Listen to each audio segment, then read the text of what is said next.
The Union Aerospace Corporation is the largest corporate entity in existence. Originally focused on weapon and defense contracts, new ventures have expanded into biological research, space exploration, and other scientific endeavors. With unlimited funds and the ability to engage in research outside of moral and legal obligations, the UAC controls the most advanced technology ever conceived.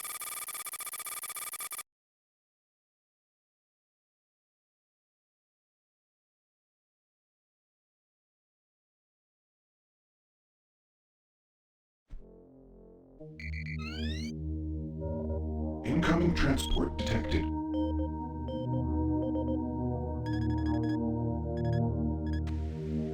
Mars approach, Dark Star with you, 07063, passing through 38,000. Roger, Dark Star. Descend to 2,000, set speed, contact ground on 26972. Roger that, tower. We have them on radar, sir. They'll be landing in a few moments. Excellent. See that Counselor Swan is sent directly to me. Yes, sir. Tower, Dark Star on final.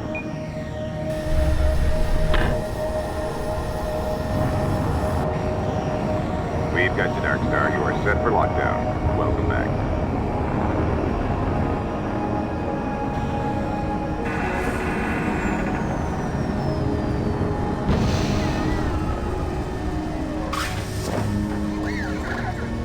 I can't believe it's come to this. I didn't want to come here. He left you no choice. True, but this is the last time.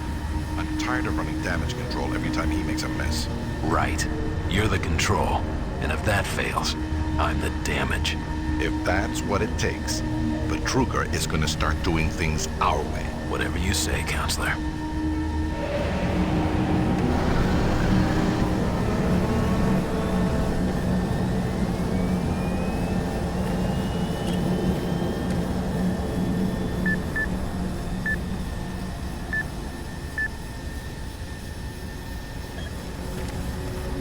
Welcome to Mars.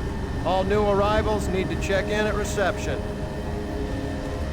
Welcome to Mars City, Union Aerospace's I gotta premier get research outta facility. here. To expedite your processing, I'm getting please off this proceed run. directly to reception. You should too.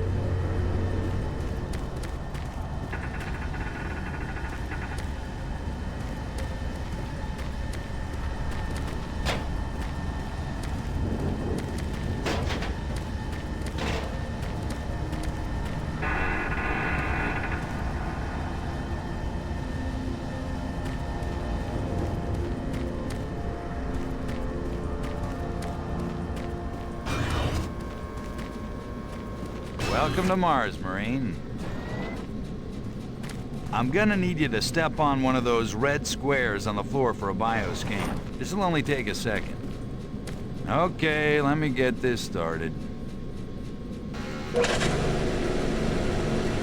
You're gonna need to hold still. Moving around only makes the test take longer. All right, bioscan looks good. You're cleared for entry.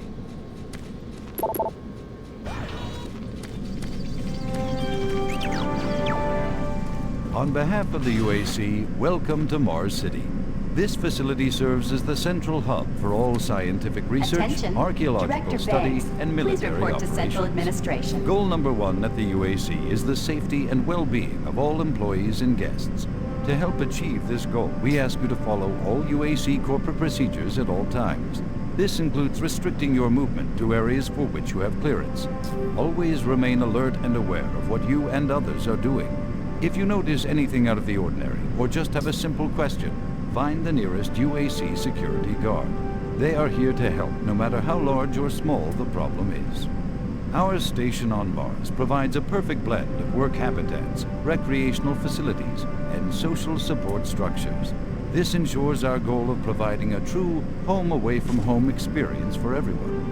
Keep this in mind as you help us pursue our groundbreaking research that is destined to transform the daily lives of everyone here and throughout the solar system. If you need more detailed assistance, please see your Human Resources Manager.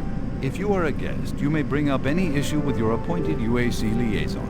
Thank you, and have a nice day.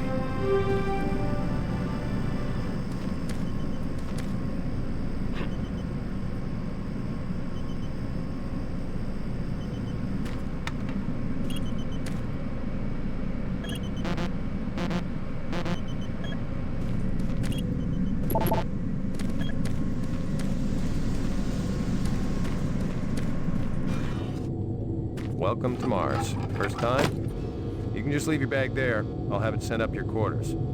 Okay, there's a few things we need to take care of first. This is your personal data assistant. You'll need this to access all secure areas. If you get clearance for any security zones, it'll download directly. It's important, so don't lose it. I see here that Sergeant Kelly has requested your immediate attention. Head directly to Marine Command. It's just that way. Follow the signs.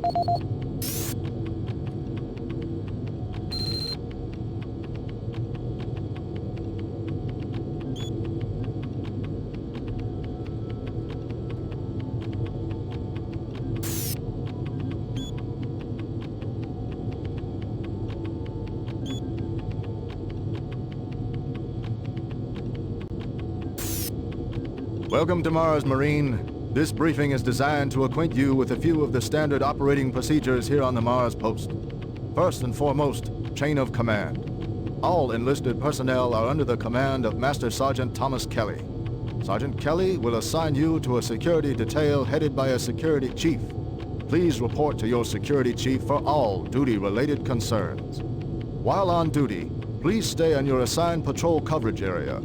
All PCAs have been pre-designated to provide overlapping security and maximize efficiency. All personnel must have proper authorization in assigned areas. Be sure to annotate any discrepancies on your security inspection report. Safety is integral to all operations here on Mars. Handle firearms with extreme caution. Never discharge weapons in an area that may compromise the installation's structural integrity. Remembering these procedures is paramount to your success here on Mars.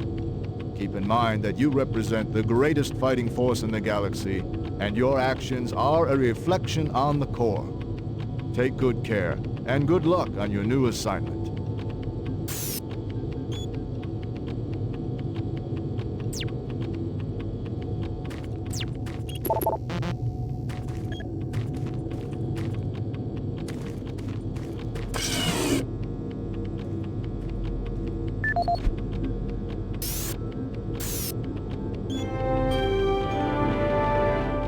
On behalf of the UAC, welcome to Mars City. This facility serves as the central hub for all scientific research, archaeological study, and military operations. Mars City is a smoke-free facility. Please smoke only in designated areas. Thank you for your cooperation.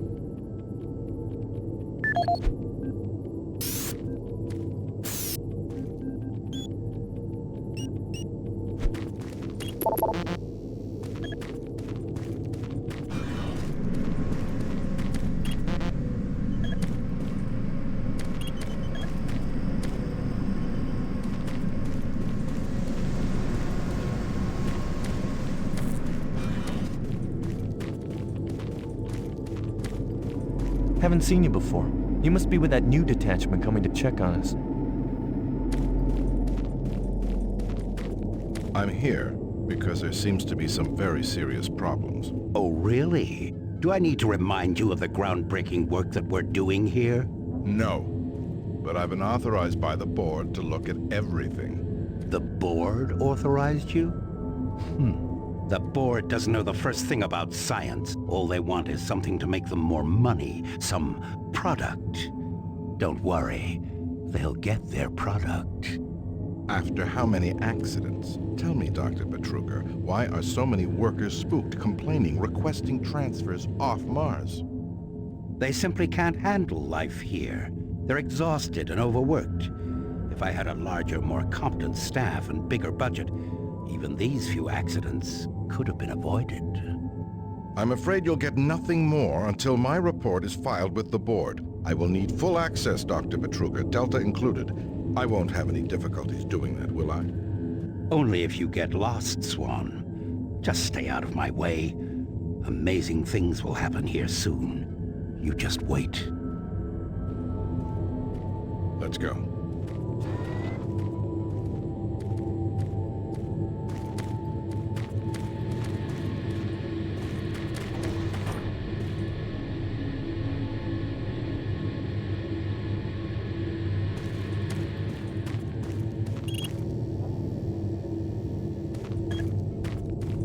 Listen, buddy, you don't have clearance for this area. Move along.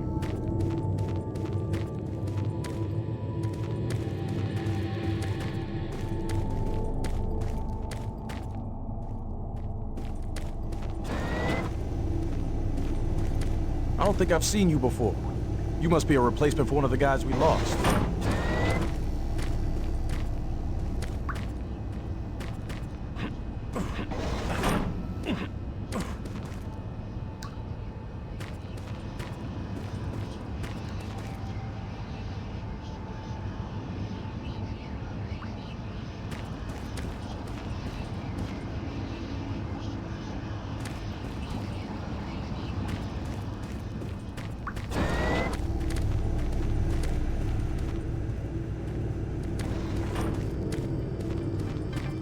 IPN News Network, your universe now. The Union Aerospace Corporation denied allegations today of several reports showing a growing military presence on Mars. A spokesperson stated that increased activity is simply a tactical deployment to outlying planetary sectors. Authorities continue to search for the someone new. responsible in It's always Monday's nice seeing new bombing of a faces around biomech here. production facility, Hope you enjoy your stay. resulting in the destruction of hundreds of biomech labor units. In space news, mining station Amar is reporting 9 dead and 28 wounded in what appears to be an... This is the audio log of maintenance technician Adam Bernache, dated November 10th, Miller, 2145. hear about Corporal Allen? Yeah, said he just lost the couplings on the heat shields this Shipped morning him this week. with no problems. We lose one, He gain did, another. however, have No another shit. odd experience. I wonder if they're while gonna I was move the down Bravo there. team now. Shortly after Who knows? finishing the I first just hope they coupling don't take anyone adjustment, from my I squad. distinctly heard I hate whisper shifts. When I went to I investigate hear ya. the sounds, I found nothing. Checked the work logs, and I was the only person scheduled to be in that area today. That experience, coupled with the stories I've heard from some guys over at the Delta labs, are pretty freaked out. I'm really beginning to hate going down to the underground maintenance area. People down there are a bit off. Mumbling, weird looks. All places just plain creepy. I'm always expecting someone to jump out at me. I've secured my tools and the busted modulator in the storage cabinet next to the maintenance elevator. Technicians should use cabinet code 396 to access them. Turbo Turkey Puncher 3. Originating from one or more survivors, and the high costs of mounting a rescue operation have led to the UAC. Yeah, I saw those suits arrive too. Weird. The UAC must be worried about something. I hear there's been more accidents in Delta. Accidents? That's good. Is that what they're calling them now? So, tell me, just what the hell is happening over there? Beats me, man. Look, all they do is repair the converters when they blow, okay? That's it. Fine. But what's overloading them so much? I mean, how much damn power do they need? I wouldn't ask him if I was you, man. I heard Travis started poking around and he got transferred fast. Didn't even see him leave. Hell, no one saw him go. Say 1 minute, on the next. Lucky bastard.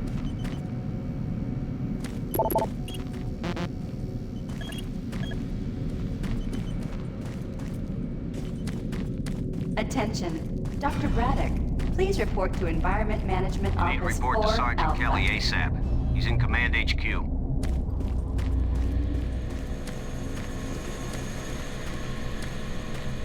I'm almost ready. Roll them down. Okay, he's sedated now.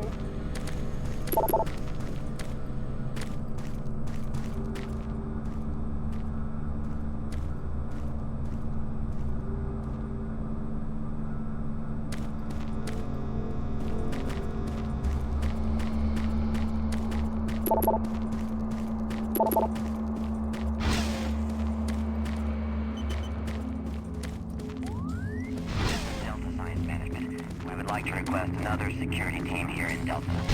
Yes, sir. Thank you. Don't you have some orders you need to be following? I'm trying to reconfigure this little guy. I can't talk now.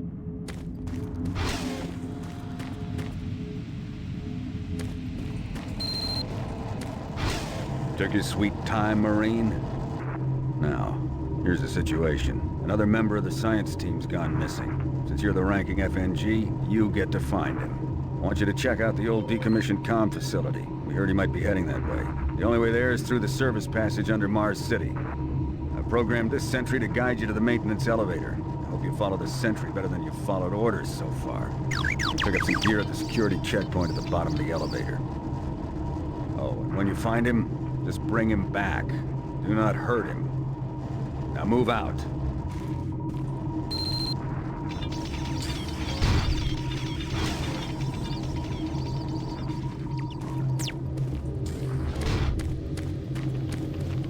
Didn't you hear, Sarge? He gave you a mission. Move out, Marine.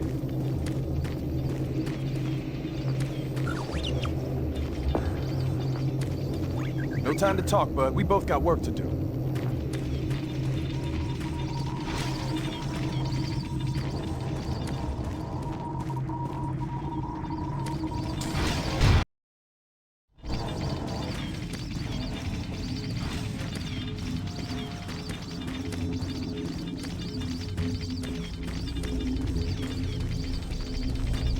Attention UAC personnel. Interested in earning more credits? Volunteer at Delta Labs today. See your service branch director for more details. Did you hear what Carter said? No. What? He said that he saw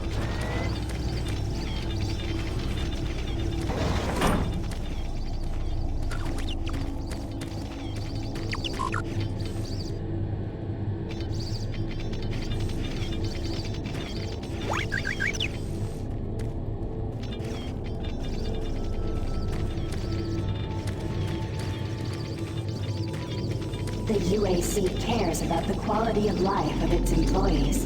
Please take advantage of our quality medical care services.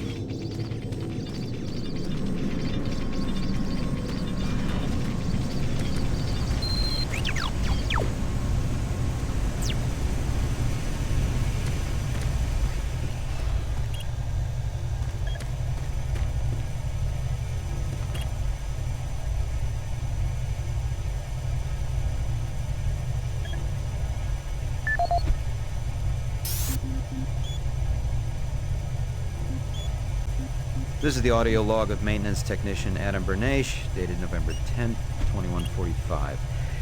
I've fixed the couplings on the heat shields this morning with no problems. I did, however, have another odd experience while I was down there. Shortly after finishing the first coupling adjustment, I distinctly heard whispering. When I went to investigate the sounds, I found nothing. Checked the work logs, and I was the only person scheduled to be in that area today.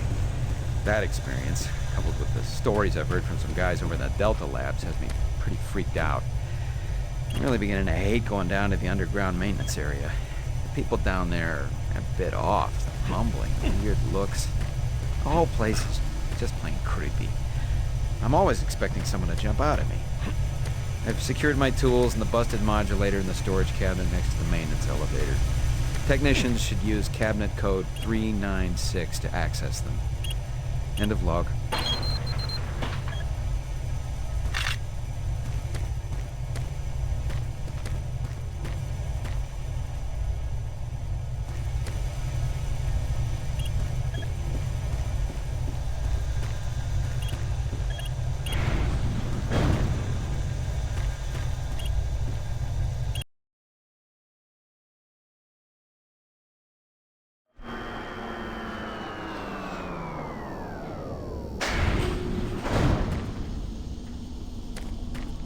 Welcome to the dungeon, Marine. Most unexciting place on Mars. I'm gonna need you to grab some armor and secure your pistol before I can pass you through security. Okay, grab your gear. Now you're ready for combat. Let me do a radio test. Mars Sec radio check. Excellent. Good signal. Looks like you've been assigned the decommissioned comm facility. Just follow the main passage through the underground junction, then straight out. You'll have a quick evac. And what better way to see the Martian surface than to run across it? Okay, you're all set. Oh yeah, keep in mind, civilians are working down here. Don't get excited and shoot.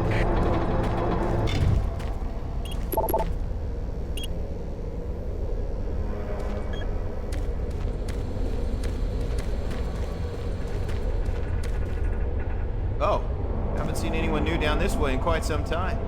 Welcome to the dungeon, brother. Enjoy your... You sure are curious, aren't you?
I'm not sure you want to find him.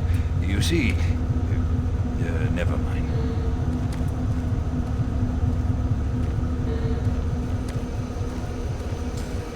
Don't listen to me. Never mind what I said.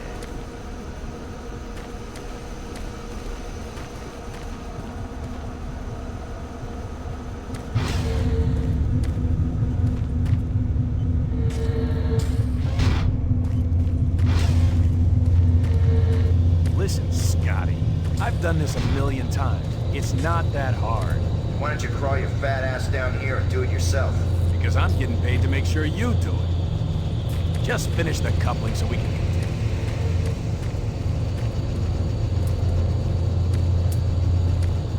Buddy, don't know if I can really help you with anything. I'm kind of busy here.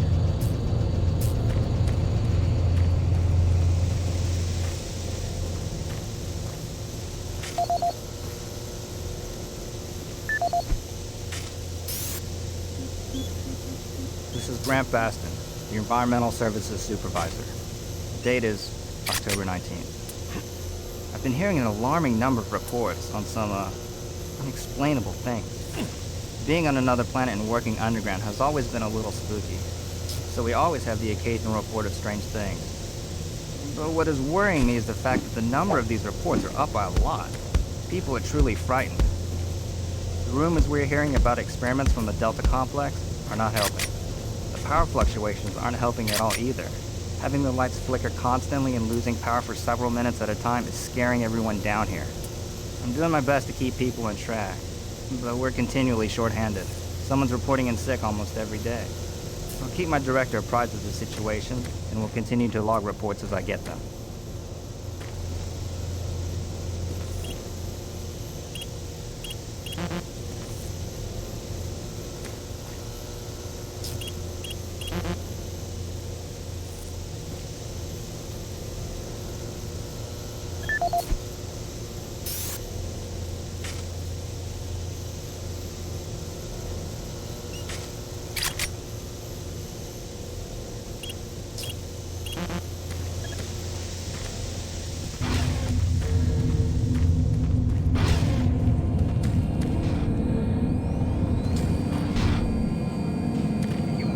Guys not keep any of these machines running? Yes, sir. It's just that the science team demands a lot out of these things. Enough excuses. Just do your job and get the science team what they need. Well, I'm doing everything, but I just can't explain some of the things that have been happening to the systems.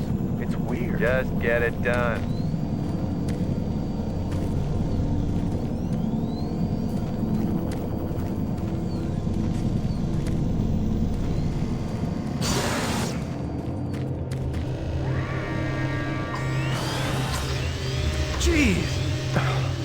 Do you make a habit of sneaking up on people?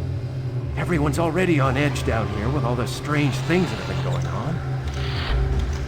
The garage area is right through that door. Now stop bothering me.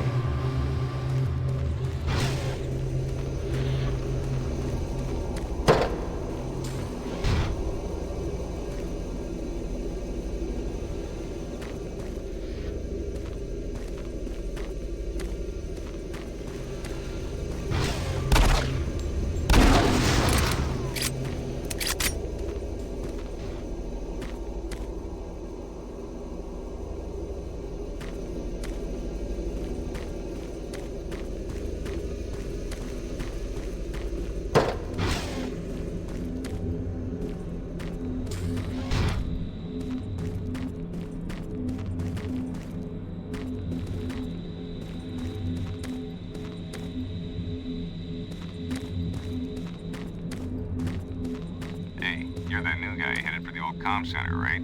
You'd better hustle up, pal. This passage doesn't go all the way there. You'll have a quick walk outside to the center's airlock. Nah, don't sweat it. Your suit's got plenty of oxygen.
This is Sergeant Kelly. You need to double time it down there. Search your assigned area and haul your ass back to Mars City. Out.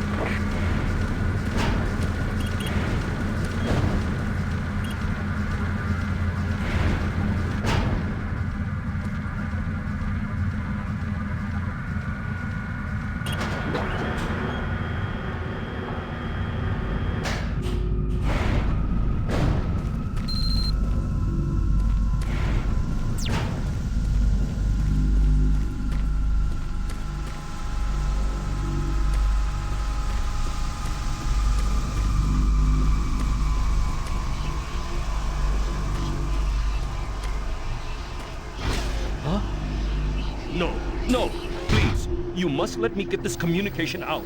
They have to be warned while there is still time. I can't let... You don't know what I've seen. You can't possibly understand or comprehend. The devil is real. I know. You built his cage. I'm getting abnormal readings here. This is bad. God! I can't hold these levels. We're losing it! Help us! Structural integrity at risk.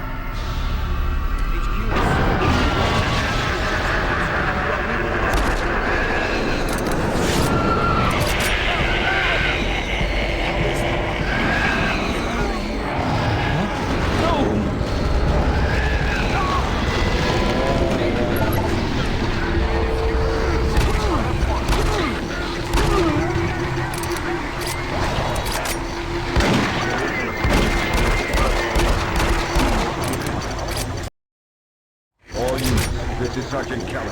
We're under attack by an unknown enemy force. Fall back to Marine HQ to regroup.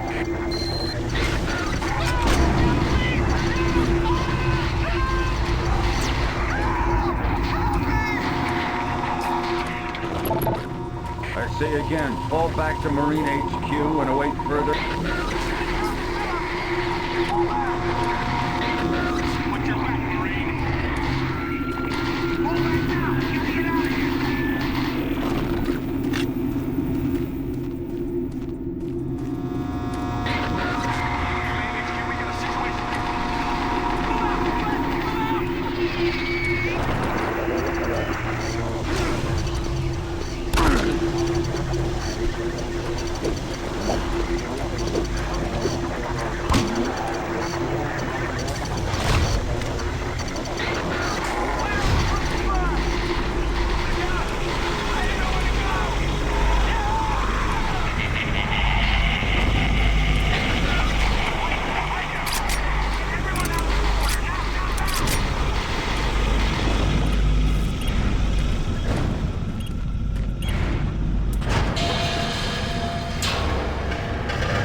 leaders, give sit reps. Over. Command HQ, this is Bravo team. We've got one Marine down, 2 wounded. Command HQ, this is Fire Team 4. We are pinned down in Alpha Labs. Command HQ, this is Fire Team 2. Main power systems down in sub-level.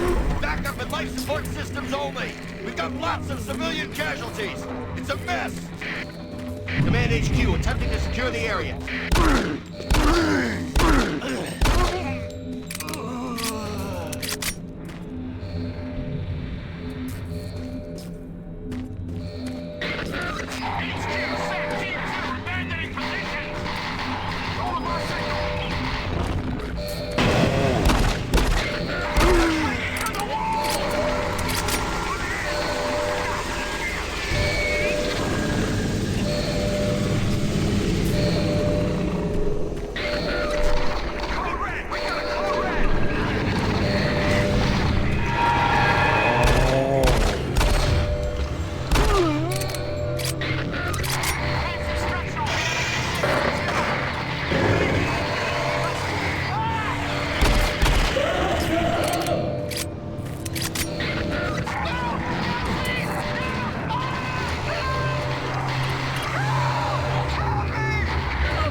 This is Command HQ. Report directly to Marine Headquarters and await further orders.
This is the audio log of Frank Delahue, engineering manager assigned to power production, dated October 18, 2145. The current operational status of the grid is 23% over nominal capacity.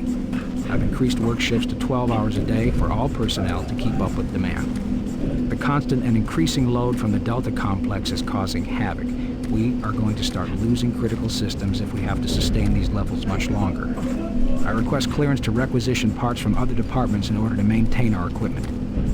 Okay, I don't know what is going on over at Delta, but I'm doing all I can down here. The constant demands are bad enough, but the rumors going around are making things a whole lot worse. And I gotta tell you, if things don't get better soon, all hell is gonna break loose. Help! Someone please! Help!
This is the audio log of Frank Delahue, engineering manager assigned to power production, dated October 24th, 2145. Reclamation problems continue to plague the main processor.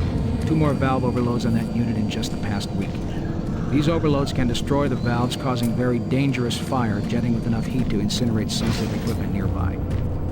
To date, we've had only 1 reported injury as a result of these valve failures, and this is due in large part to the quick response of the engineering team. Our procedure of entering the failure code 842 in the operation terminal has proved adequate, and I recommend no changes in that procedure.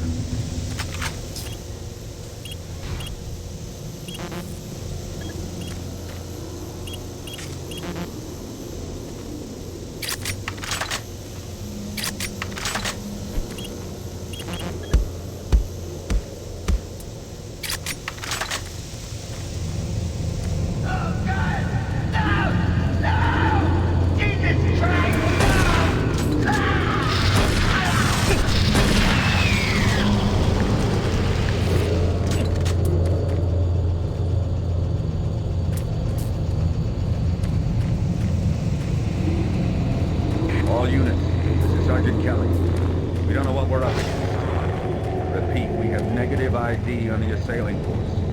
They mean assholes. You don't have a clear path back to HQ. Stock up on ammo, establish a stronghold, and keep them at bay.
Fire Team 2. Fall back to the nearest station and set up a CP there. Out.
This is Sergeant Kelly. Fall back to Marine HQ and await further orders.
All remaining Marine units, this is Sergeant Kelly. I am unable to reach Mars City from my current position.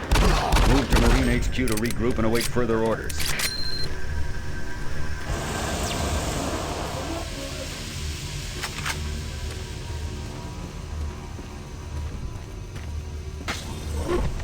Hey, you! Up here, quickly!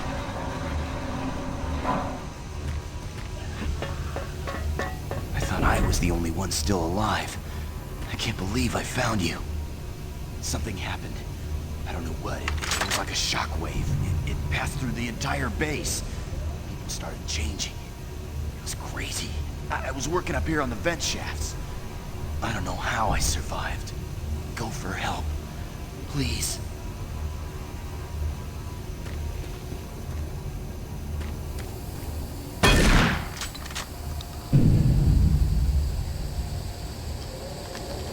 Be careful. I don't know what's in there.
This is Mark Stanton, Manifest Controller, currently stationed at Mars City.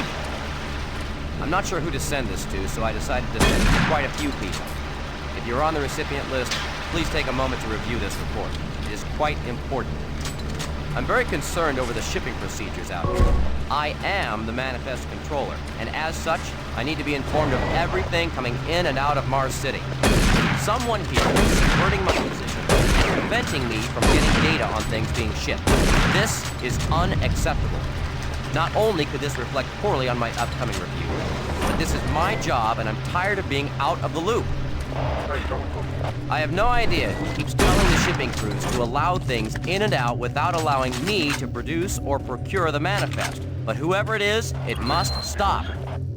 One of the dock workers actually told me to piss off when I tried to stop one of the last containers from going straight to Delta. I immediately filed a report and will follow up with the transit manager next time I see him. End of log.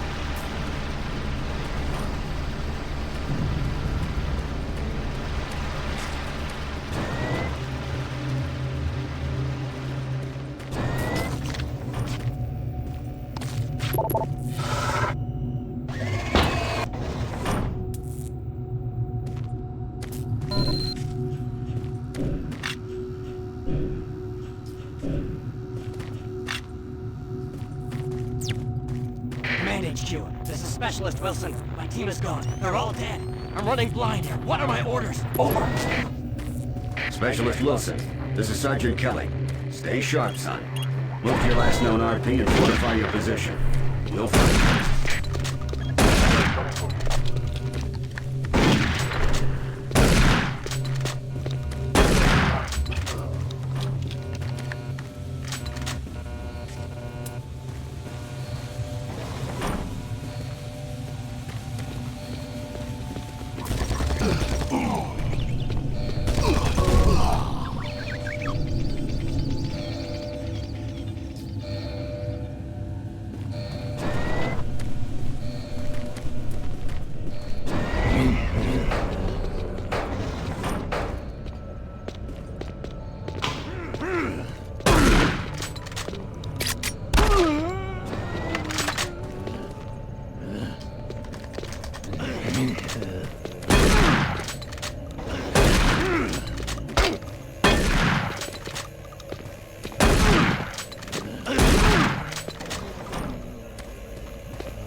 just don't know what to do. What are these things? I don't know, but stay where you are. Don't let anyone... Hey, don't look.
Audio log for Dr. Casey, currently stationed at Mars City.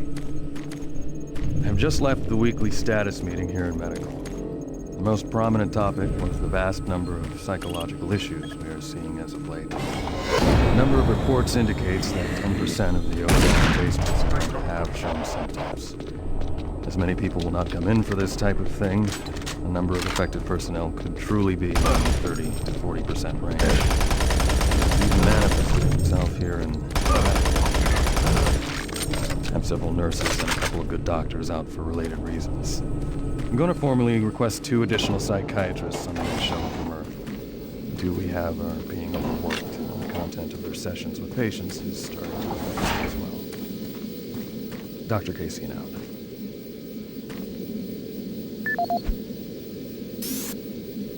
Dr. Mark Casian, at 1547, patient Jonathan Wills was admitted after complaining of insomnia and nausea. According to the nurse, Mr. Wills was calm and exhibited no signs of disorder when he was brought to exam room 5. However, by the time I reached him at 10 after 4, his personality had changed dramatically. When I entered the room, Mr. Wills lunged at me with a scalpel he apparently stole from a supply drawer. With the assistance of an orderly, we managed to subdue and sedate him without injury. Mr. Wills was heavily medicated and could not be diagnosed, but in the 20 minutes he was left unattended, he managed to carve 3 symbols in his arm and cut his own tongue into 2 halves. I can only guess at the cause of his problems. I hope that additional psychiatrists arrive soon. In the meantime, in response to this assault, all medical supplies and armaments will be locked in a secure hospital cabinet with the code 347. Dr. Casian out.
This is the audio log of Frank Delahue, engineering manager assigned to power production, dated October 24th, 2145.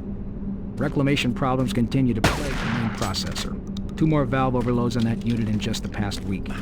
These overloads can destroy the valves, causing very dangerous fire, jetting with enough heat to incinerate sensitive equipment nearby. To date, we've had only 1 reported injury as a result of these valve failures, and this is due in large part to the quick response of the engineering team. Our procedure of entering the failure code 842 in the operation terminal has proved adequate, and I recommend no changes in that procedure.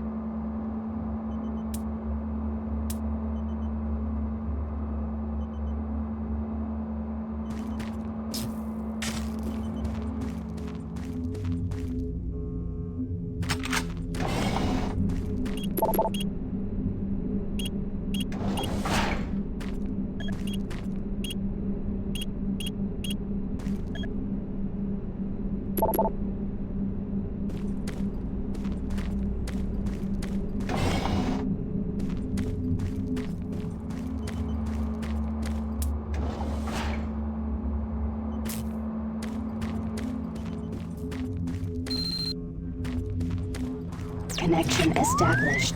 Marine. I can't believe you're still alive.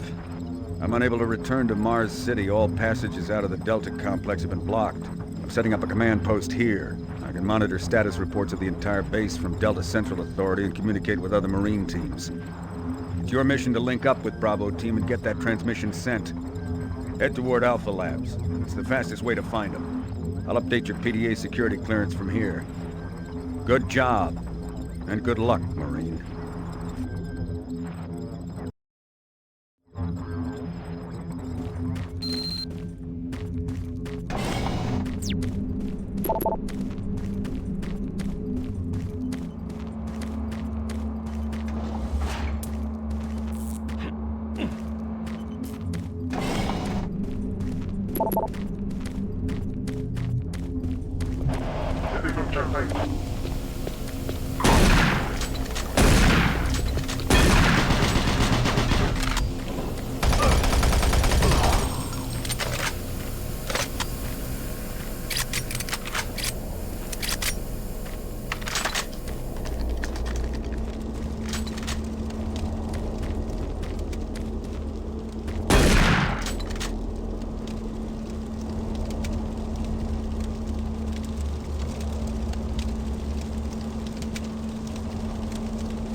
Audio report on troop morale.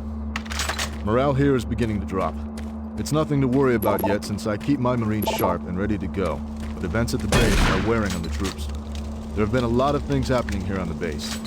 I believe the UAC experiments being performed here must be the cause. Out here, they could be experimenting on God knows what. There are quite a few people missing, and no Marines, of course. It's the civilian population I am referring to.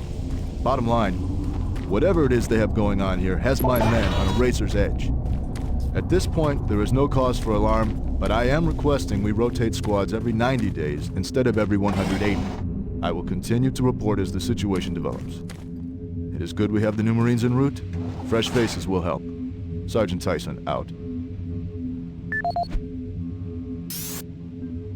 Audio report confirming new troop deployments for the Mars City Marine Facility, October 30th, 2145. The new troops will be arriving within a few days. I've started a series of training exercises focusing on close-quarter small weapons combat, as well as instituting mandatory refresher courses on all munitions and weapons in our armory. In response to the large number of security breaches and general feelings of ill will around the base, I've doubled security details, placing 2 Marines at each checkpoint. This additional presence should help calm things down. I expect that the incoming Marines are not quite as green as the last deployment. They've turned out okay, but some combat experience will go a long way right now.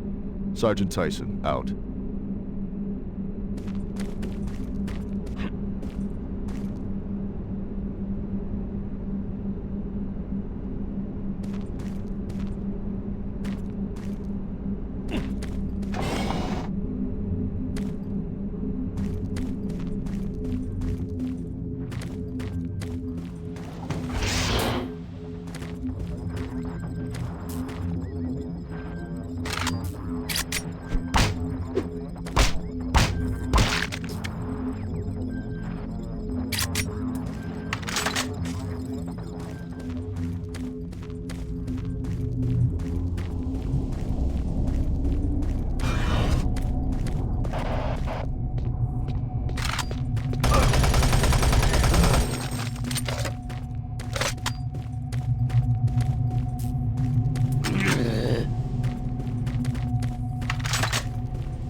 Marine, if you run across any operational sentry bots, use them. Those guys pack a lot of firepower.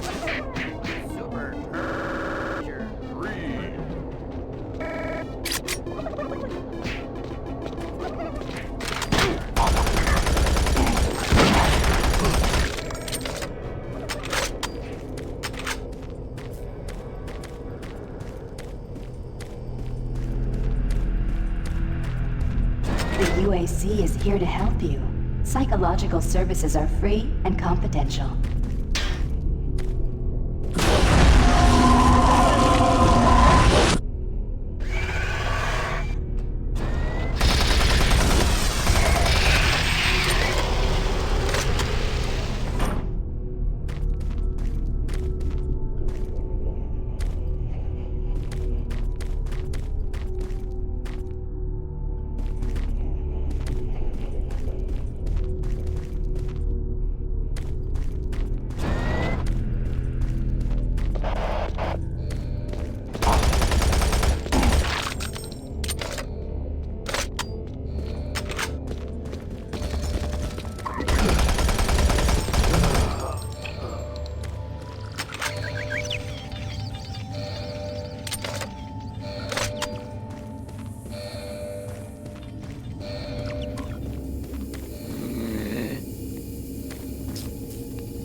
Marine, we gotta get the Bravo team quickly. They need all the firepower they can get. Sending that transmission is critical to our survival.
I don't think you understand, Dr. Betruger.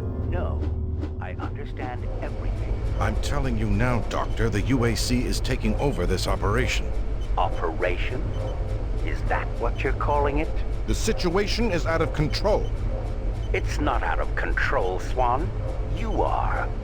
I'll manage this, and you and your flunky will be taking control of nothing. Do you understand? Yes, Betruger. I think I do understand. Okay, plan B.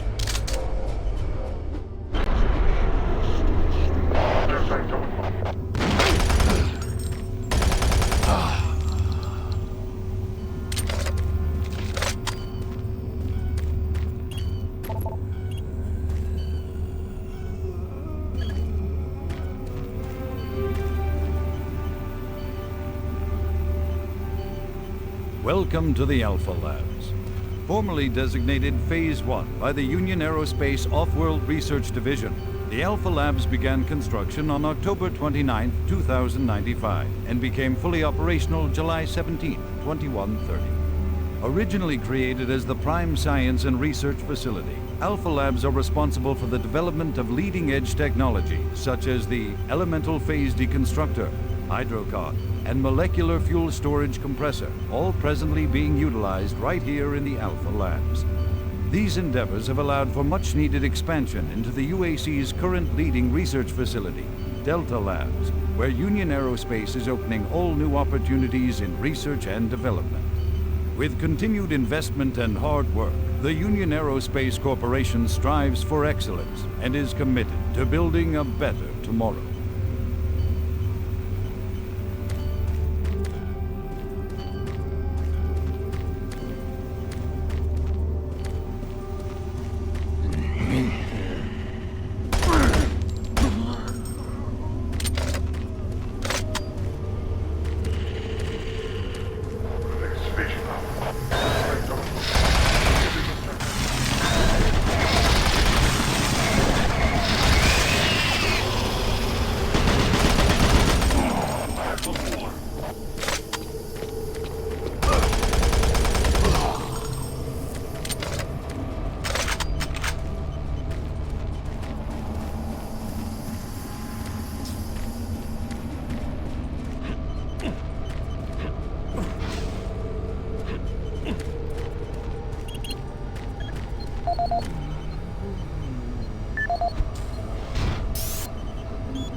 Welcome to the Alpha.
Don't stop, buddy. There's nothing you can do for me. They're all gone. Surprised us. They just came out of nowhere.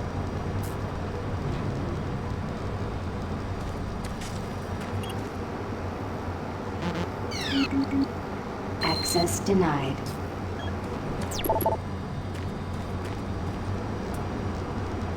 There's still a few squads operating, but they're all cut off from each other. Try to find them.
Welcome to the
It isn't working. I tried everything. The computers aren't responding. I can't get root access to the systems. We can't do it here. We'll have to access the system somewhere else. All right, let's go.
log of Director William Banks, dated October 20th, 2145. It has come to my attention that we have an alarming number of missing personnel. The office has received 4 additional reports from Delta in the last week alone, mentioning that personnel are not reporting for work, that calls to their quarters have gone unanswered. My office has sent the names of those personnel to Mars City Security, and they have promised to initiate an investigation.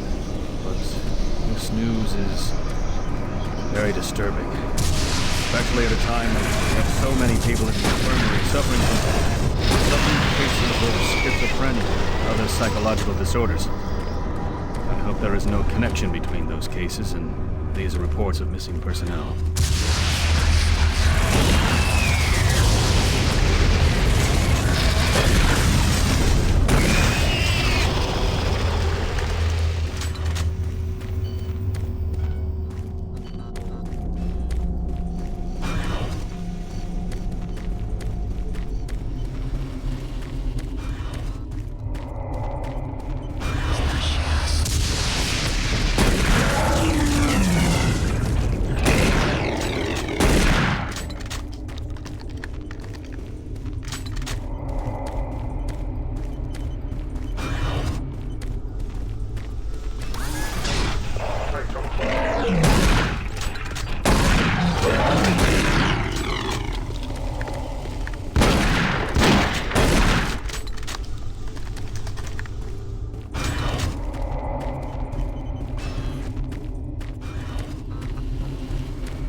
Bravo team reports there's some sort of unidentified growth taking over parts of the base.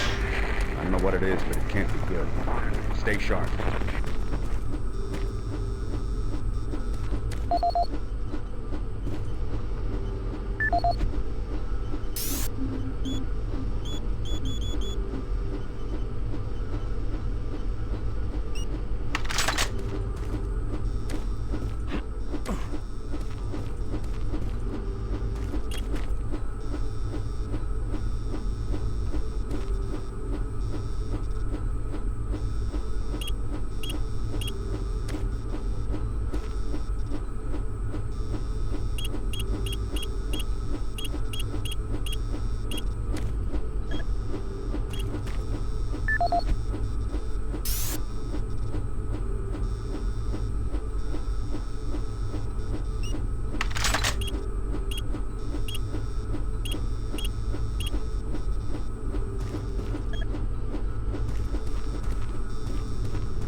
This is Paul Simon, security specialist in IT.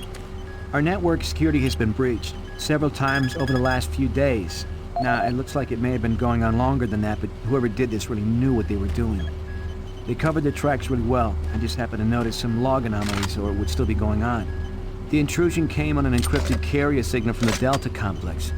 They piggybacked the virus on one of the supercomputer requests and it peeled itself from the data stream once it was inside our firewall. Someone on the inside there has to be responsible. Unfortunately, due to security in that complex, I can only tell it came from within Delta. There's no way to identify which machine or even which lab it came from. Whoever was in our system had access to all personal data, including medical reports. My team will be monitoring the network closely in the next few days, looking for anything unusual. End of log.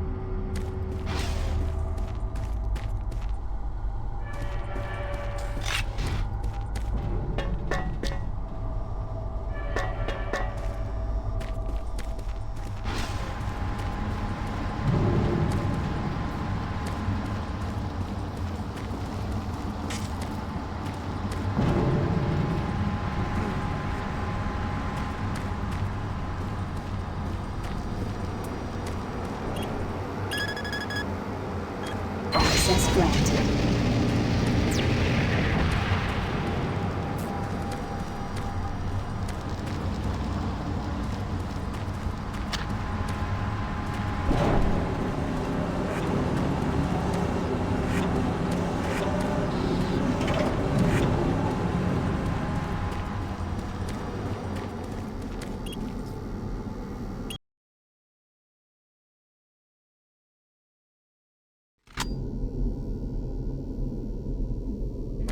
Marine, I've received a report that you haven't reached Bravo Team yet. You need to pick up the pace. Can't wait for you. Reaching the communication facility quickly is imperative.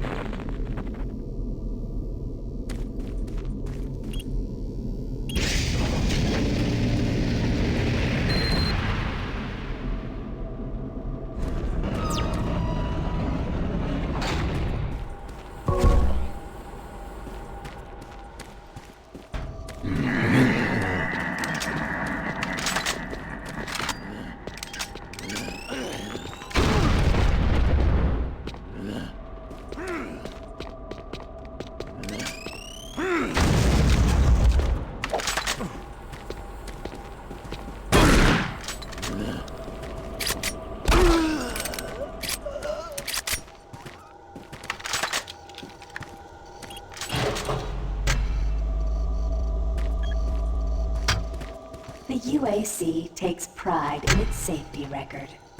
Please follow UAC procedures.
For generations, humankind has lived under the looming specter of slowly dwindling natural resources.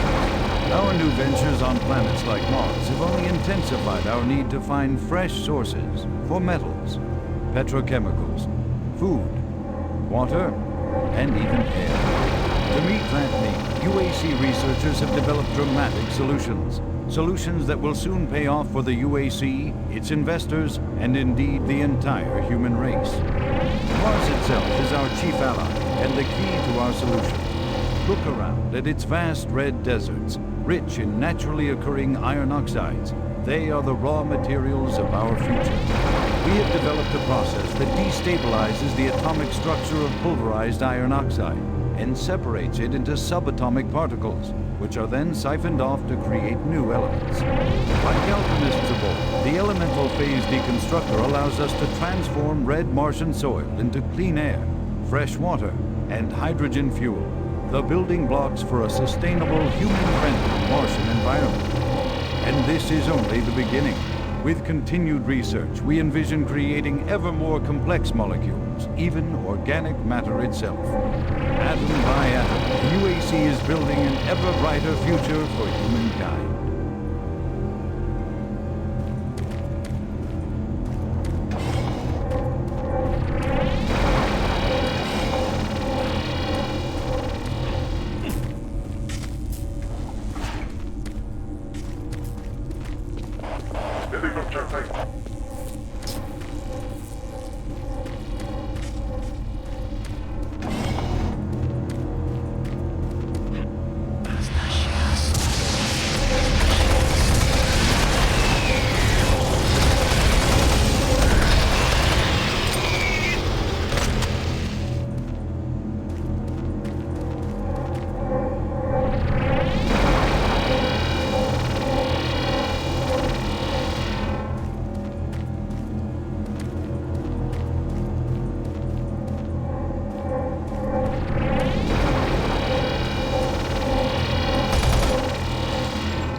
Humankind has lived under the looming specter.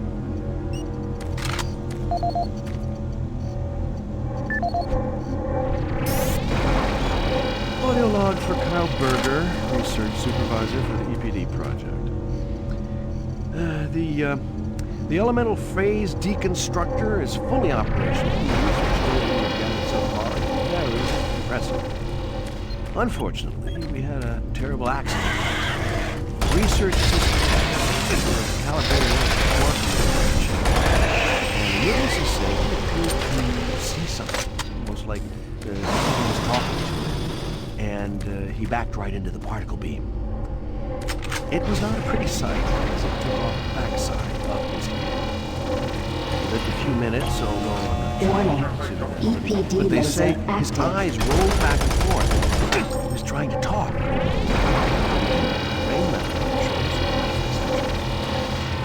Anyway, due to this, I have enacted new safety protocols in the lab, and we have stocked one of the storage cabinets with emergency medical supplies. The code for the cabinet is 752. End of log.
Audio log for Jack Smith, benefits analyst in HR 1024-2145.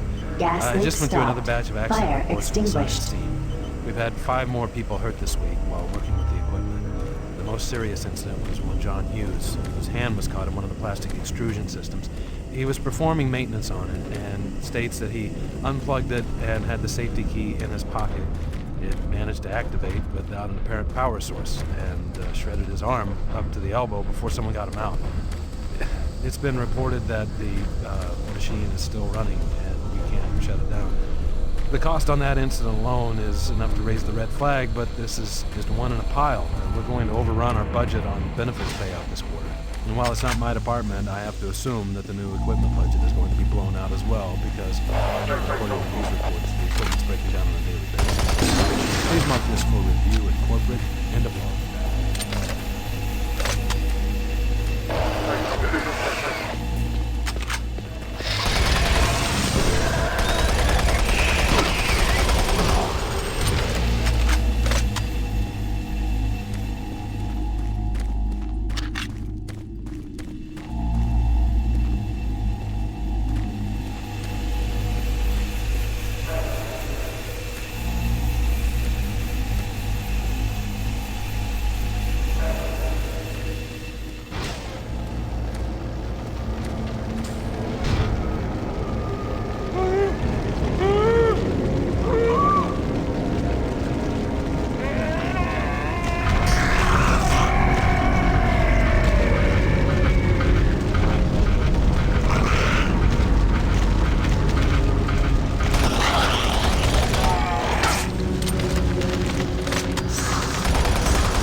safer worlds for everyone. For centuries, people on Earth have waged war over two things vital to human existence: fuel and water. As part of its ongoing commitment to create safer worlds for everyone, the UAC recently unveiled its development of the Hydrocon. Though still in its prototype stages, the Hydrocon will, in one dramatic move, forever end all shortages of water and fuel. By splitting iron oxide molecules, the Hydrocon produces oxygen and hydrogen cheaply and safely, without the need for large amounts of electricity. The hydrogen is then used for hydrogen fuel, a substance so versatile and clean that it can be used in everything from home appliances to today's most demanding rocket engines. A side benefit of producing this fuel is an endless supply of pure, spring-like water that is more refined than any earthbound spring. We envision a world where technologies such as the Hydrocon can be used to end drought and civil strife in impoverished nations where water or fuel have ever been in short supply. While always at the forefront of scientific research and development, Union Aerospace hopes that the creation of the Hydrocon will continue to make safer worlds for everyone.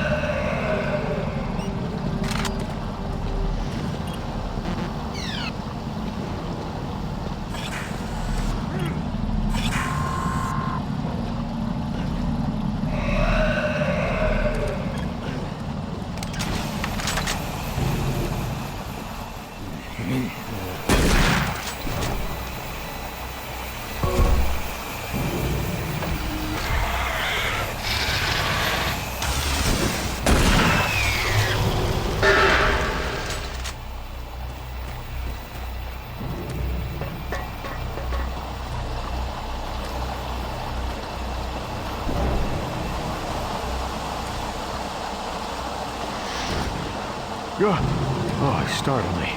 Man, am I ever glad to see you. I thought I was all alone. It's been freaking spooky lately. The Hydrocon's blown a few circuits and is unstable. Be careful of that gun. A stray bullet into the glass shields could blow the whole area.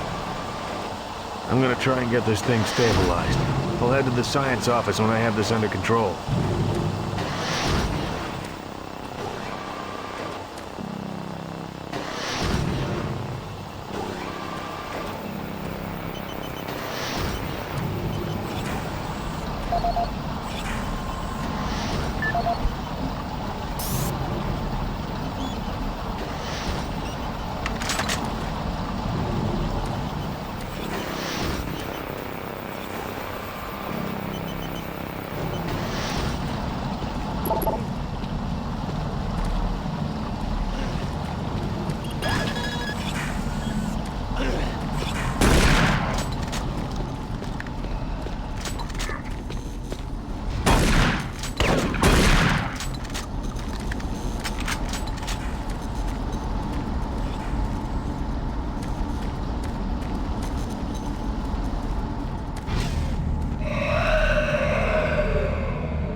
Safer worlds for everyone.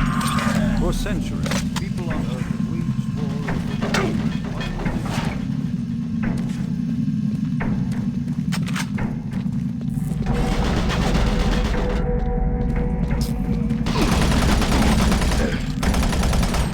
Though still in its prototype stages, the Hydrocon will, in one dramatic move,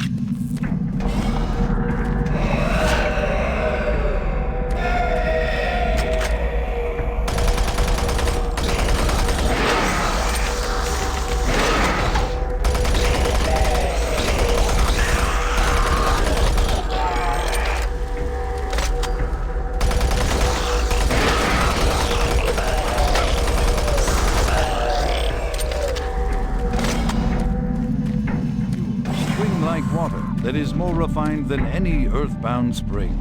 We envision a world where technologies such as the hydrocon can be used to end drought and civil strife in impoverished nations where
Here at the UAC, we make better.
Hello, is this reaching anyone?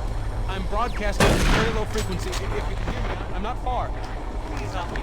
I've locked myself in storage room C4. Please, if anyone can hear me, please help me.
Audio report regarding the disrespectful treatment of new research staff.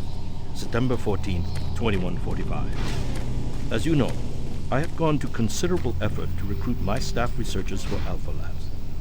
Finding team members with the qualifications, let alone the willingness to come to Mars, has not been a trivial task.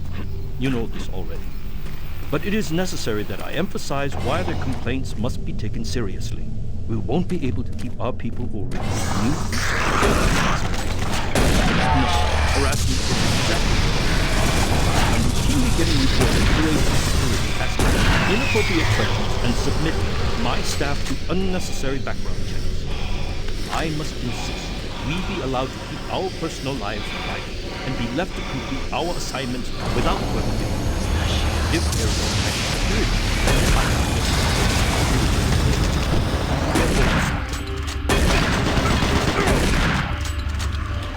Since the dawn of the space race, Union Aerospace has been at the forefront of not only developing new technology, but pushing those developments to even more daring extremes. With an abundant production of hydrogen fuel, thanks to the Hydrocon, the specialist teams ask the big question: can we devise a way to store and deliver that fuel to make the dream of deep space research a reality?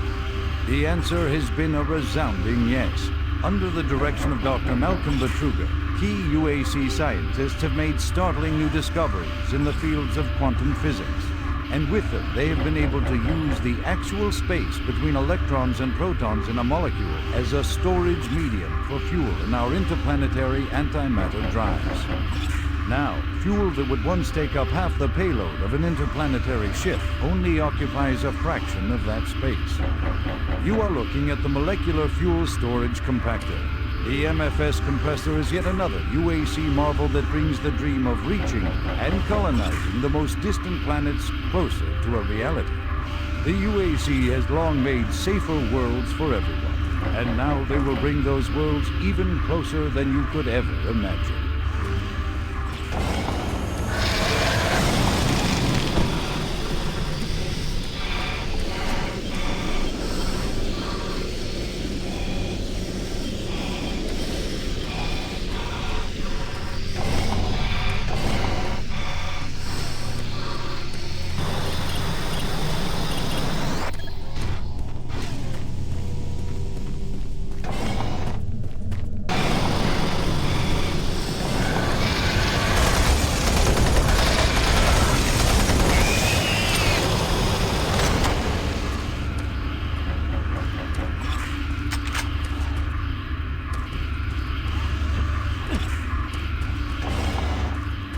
Let's go!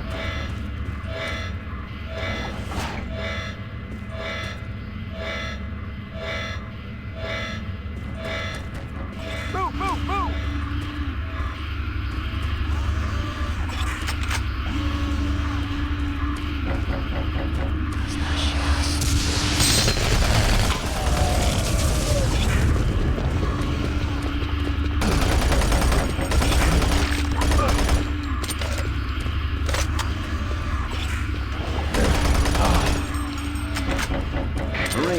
Bravo team reports they've located your position but are unable to move to your current location.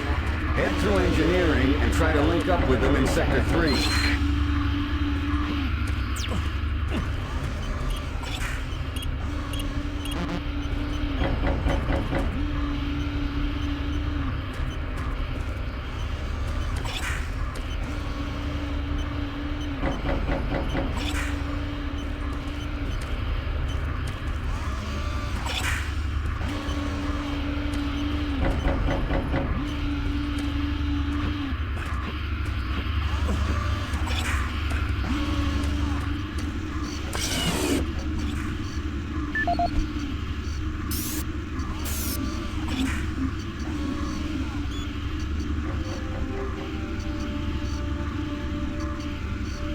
Since the dawn of the space age, Union Aero...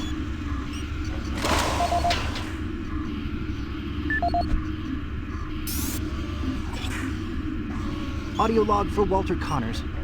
The The MFS compressor is producing fantastic results. The latest modification I made to the dilation matrix were the real key to the recent breakthrough. All in all, I feel my work on this project has been the catalyst that propelled everything forward. I've also taken a set amount of time each day to make sure that everyone is doing their job, and of course I check all of their data to ensure that no mistakes are made. This is going to be a huge Monday. Quite honestly, without my input and hard work, I'm not sure that we would have gotten this far. So I wanted also to thank you for your supervisory role in the project. Working with you is a true honor. Just remember me in the end of your report. Satan deserves a promotion. Walter out.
Don't shoot. I can help you. The lights are all out. I'll lead you through here if you can get me off this base.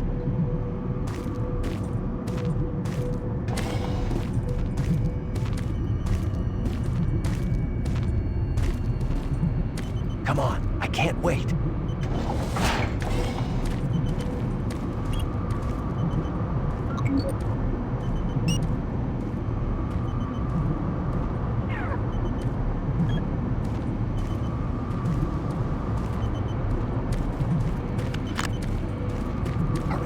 Can't stop.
can't stop. We've got to keep moving.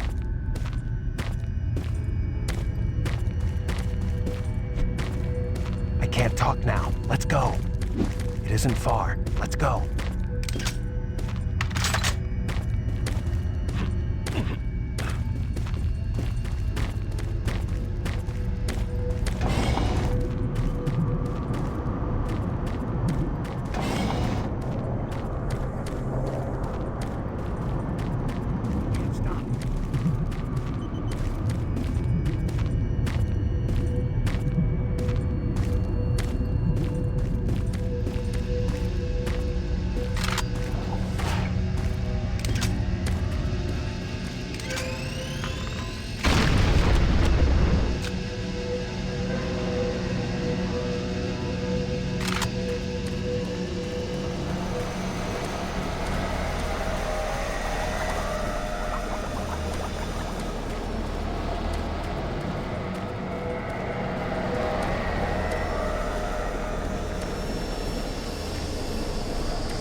is Operations Coordinator Mark Lamia, dated November 1st, 2145. I'm filing this report because I am frustrated beyond belief by the level of incompetency I have to deal with here. I don't know where HR is getting the new employees, but the last 5 guys they've sent me were all a bunch of idiots. They can't get any of their work done on time. I constantly have to keep an eye on them. They work slow, they don't follow any of the standard operating procedures, and they can't even remember basic things that I tell them. For example, I changed the cabinet door codes here to 1, 2, 3 because I thought that was easy enough to remember, but they still forgot it. I don't understand why HR can't get me better people. I'm requesting full authority to hire and fire my own employees. It's the only way I can run my department smoothly. End of log.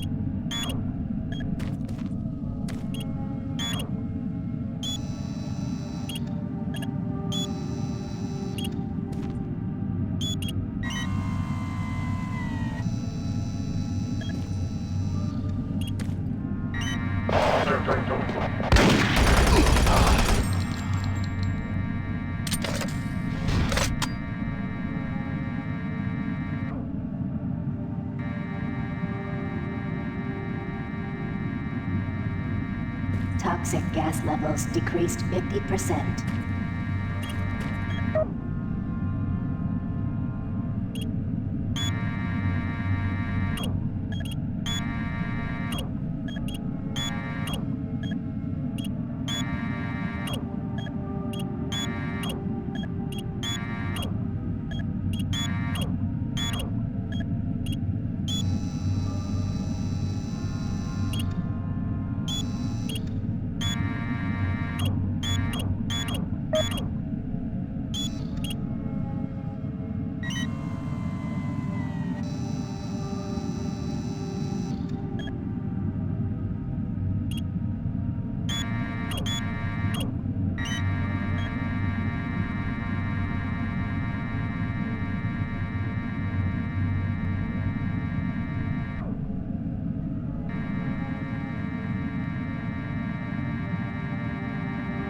Toxic gas is cleared. Waste disposal area now safe for entry. Marine, you gotta pick up the pace.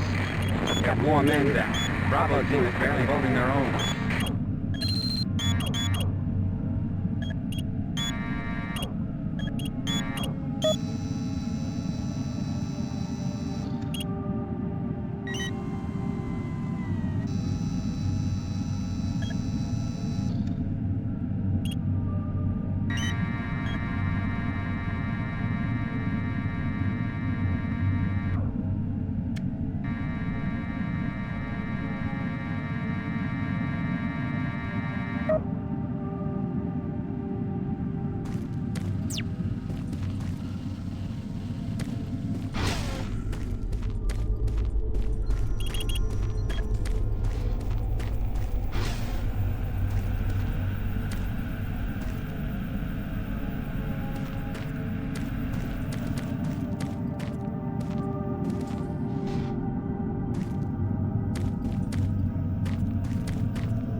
able to locate your position.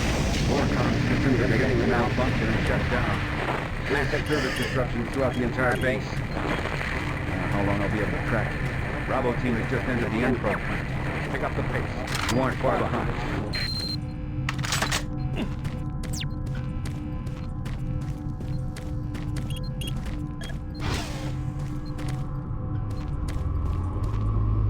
Hey you! Can you help me? I'm trapped in here. Release the door locks and get me out!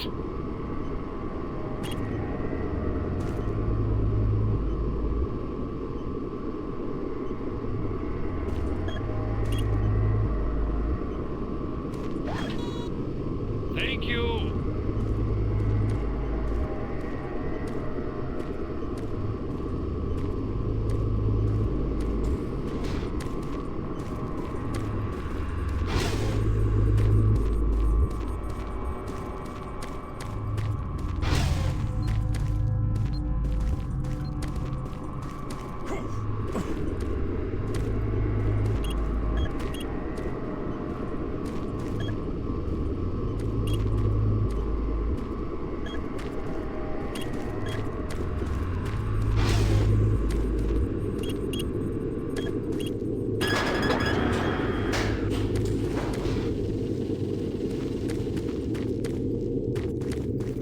Thanks for getting me out of there. I got trapped in the chamber when the power went out.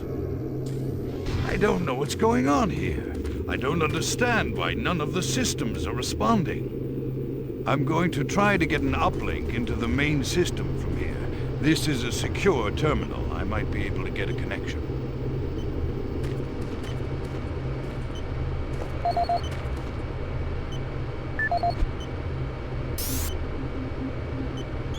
Security log number 3072 for Delta Security Chief Michael Abrams, November 15th, 2145. I've just come from the Armament Division where I was issued one of the new BFG 9000 series weapons. Well, they weren't kidding about how much lighter it is over previous prototype models. Won't be so bad carrying this one around. Anyhow, for a couple of weeks now, many of the security teams have not been following proper reporting procedures. Not sure if it's the format of the new SIR, so I'll make sure each team is scheduled by Training Division to get spun up on the new reports. There have been some security issues in the Alpha Labs. I sent a team over to investigate, now I can't reach them on any comm channel. Guess I'll have to go over there myself. Well, I'm headed over there now. I'll finish the security report in full when I get back. Oh yeah, one more thing. I'm gonna leave this BFG locked in my office for now. Please have IT security change my door code to 901. Sure as hell don't need anyone messing around with it. Chief Abrams, end of log.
Show all passages your area blocked.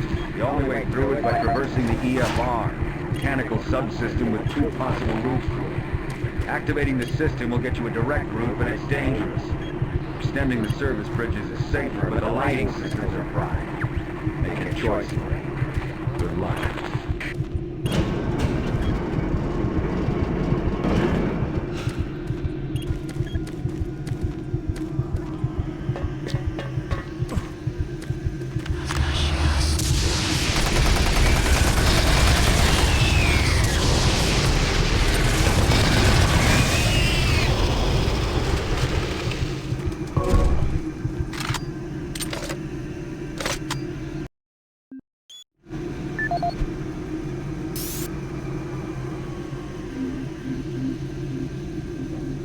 This is the audio log of Plant Manager Henry Nelson, dated October 24th, 2145. I don't know how I should report this, so I'll just talk about what I know and what I need. I've had quite a few employees reporting to me that they've heard strange sounds, like voices talking, calling, even when they were alone. At first I didn't believe it. Then down to I noticed voices were until one day, I heard something. I was working on the lift downstairs. Over here. I quickly turned to see who was there, but the passage was completely empty. I looked around, but I didn't see another soul.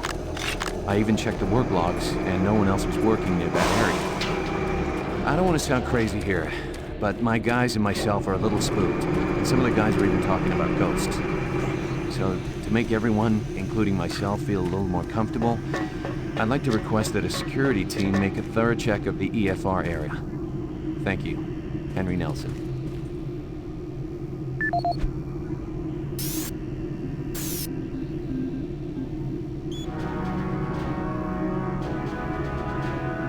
In a quest to provide armies with a well-balanced set of weapons, UAC looked to the past when designing and manufacturing the newest line of Mach 2 chain guns. The retro style and mechanical sturdiness of the chain gun is a must for all hardened combat veterans. Early adapters have nicknamed it SAW. With its armor-piercing 30 caliber bullets, the chain gun is capable of literally cutting opponents in two. Packed with all the punch you need in close combat fighting, the chain gun delivers unparalleled reliability and functionality. Always on the forefront of technology, the UAC is making safer worlds through superior firepower.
Bravo team, entry secure. Move in and take positions. Quiet. Did you hear that? This is Lee. Give me status. Always clear. There's nothing here, Sam. What the hell? Son of a bitch! Lead, I'm swinging around left.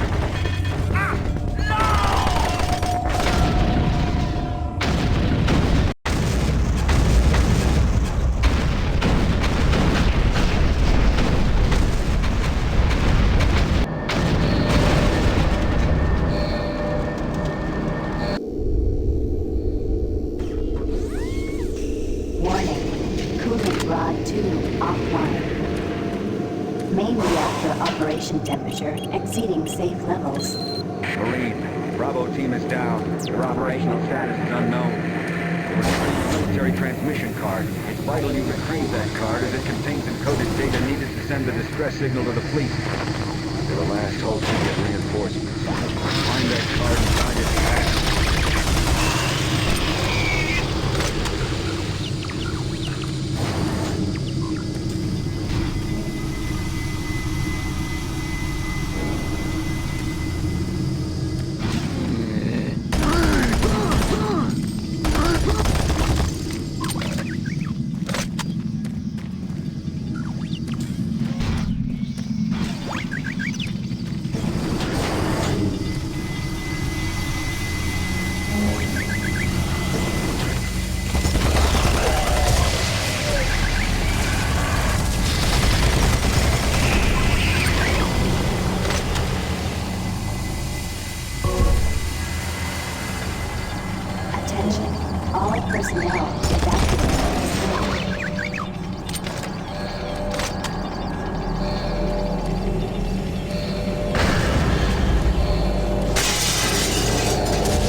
Warning, coolant rod 2 offline.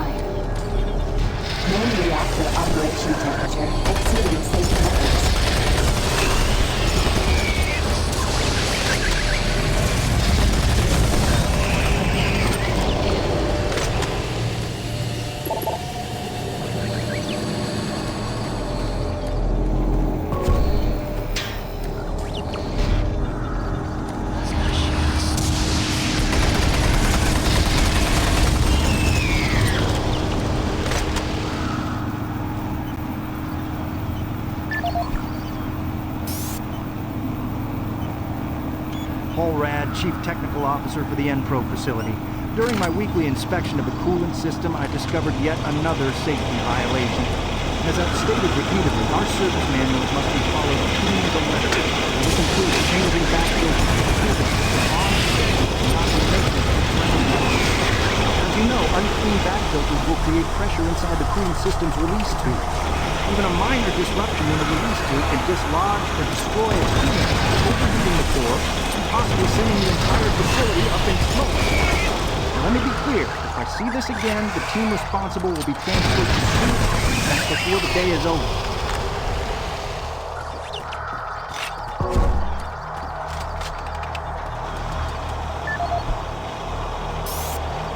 Paul Rad, Chief Technical Officer for the Enpro facility. I appreciate UAC's concerns following the number of stress-related illnesses spreading throughout the base. However, I don't understand why we require such a large detail of armed security bots in Enpro. You may disagree, but I trust my team's conditions far more than whatever program is running inside those bots. Which brings me to the reason for this report. Today, one of my best engineers, Patrick Thomas, was nearly shot when a bot refused his clearance. That's right, shot. Luckily, a nearby team from maintenance caught up to it and smashed it with a pipe wrench before it could chase Pat down. Now, it'll be days before he's ready to return to work, and I don't think you'll ever get him close to one of those bots. Jobs are difficult enough without needing to avoid getting shot. We're going to be treated like Christians. I respectfully request that you afford us the courtesy of being guarded by people instead of machines.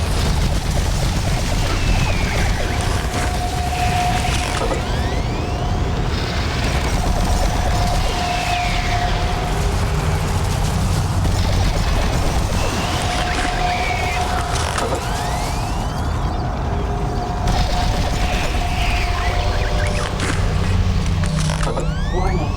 Coolant rod 2 offline. Main reactor operation temperature exceeding safe levels. Warning. Coolant rod 2 offline. Main reactor operation temperature exceeding safe levels.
This is the audio log of weapon analyst Teresa Chazar, dated November 3rd, 2145. Service bridge now I'm pleased to report operational. that the preliminary tests on the ammo storage in the new Mach 3 plasma gun has far exceeded our expectations. We realized a full 50% gain in the storage capacity of ammo packs as a result of utilizing techniques engineered in the Alpha Lab's molecular compactor. I believe with the ongoing compaction research, we will reach our goal of 3 times the plasma storage currently available in standard ammo packs. I would also like to mention that all of the employees here at the Enpro plant have been very helpful and quite eager to accommodate all of my requests. For security reasons, I've locked the plasma gun and the extra ammo in locker 063 with door code 972. End of log.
hazard doors sealed. Please contact plant management for immediate assistance.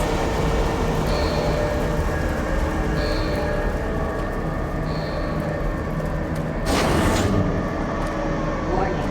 Reactor core temperature 235 degrees Celsius.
Reactor core temperature 585 degrees Celsius.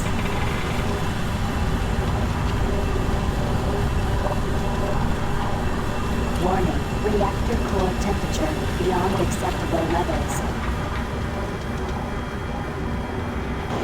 Louise, we gotta find that transmission card. If Swan gets his hands on it, he's in the way.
Warning. Reactor core temperature 900 degrees Celsius.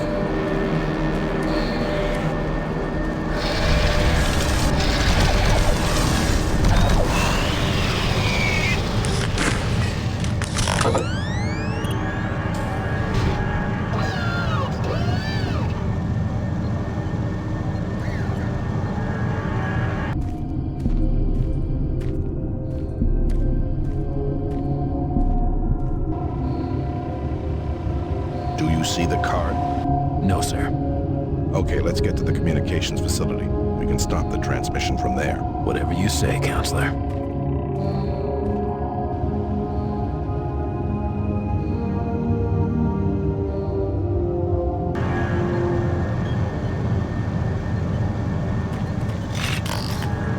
Unit Rod 2 online.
Steve Hammer, service technician. Since Private Swenson wigged out, shot up that drink machine, then lit himself up with a plasma gun, we've all been a bit nervous.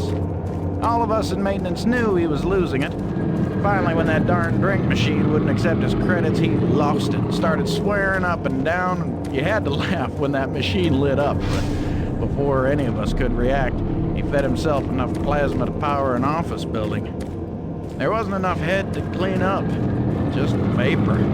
It's a bad thing to happen to anyone. Anyway, I know with all the psych problems we've had lately, we need the additional security, but when the guards start going nuts, I don't know, all this extra weapons and ammunition, I mean, do we really need so much firepower laying around? Well, a couple of us decided to lock up all of the unsecured plasma rounds we could find. The code is 734. I think we'll all sleep a bit better tonight knowing it's locked up.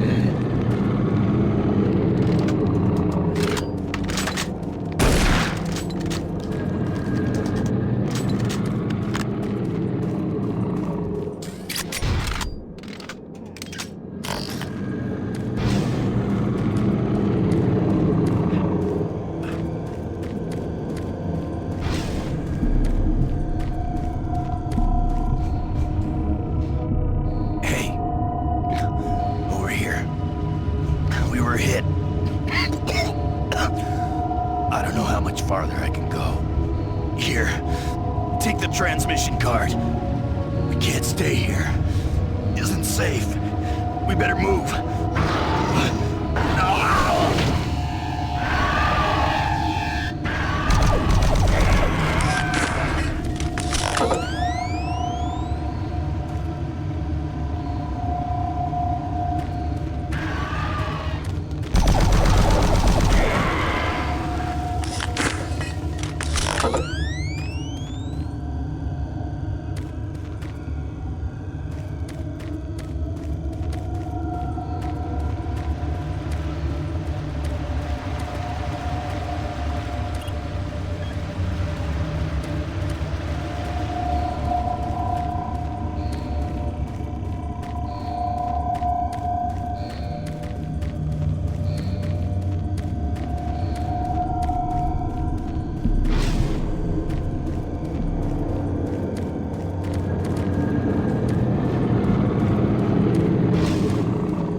As quickly as possible. You gotta get that message to the fleet.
This is the audio log of Controller James Holliday, dated September 24th, 2145. Recent transport issues from Site 3 have caused the board to call a formal inquiry. We'll study weight limits and look for better ways to provide protection for Site 3 artifacts.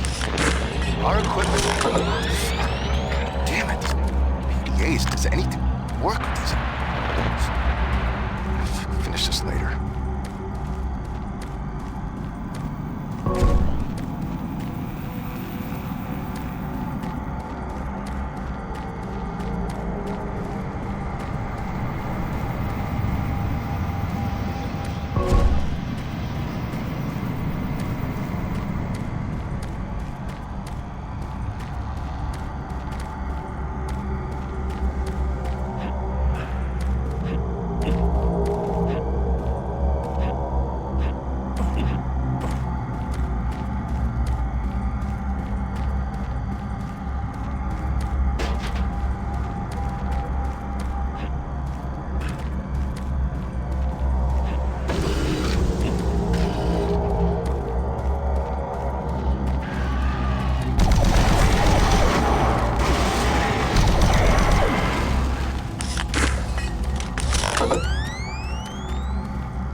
This is the audio log of Officer Ron Ridge dated October 16, 2145. Recent transport tunnel accidents are causing major headaches for both supply and maintenance. Service lift. Each Call to accident causes station. an estimated 1 to 3 hour delay in what are mostly time-sensitive shipments.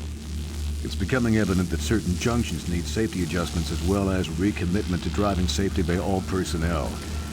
The Empro to Com Center route has shown the biggest increase in accidents over the past 6 months. Safety signs and improved lighting are needed throughout the main junctions over the stretch of tunnels and paths. Absolutely, no recreational vehicle passing should be allowed during peak hours.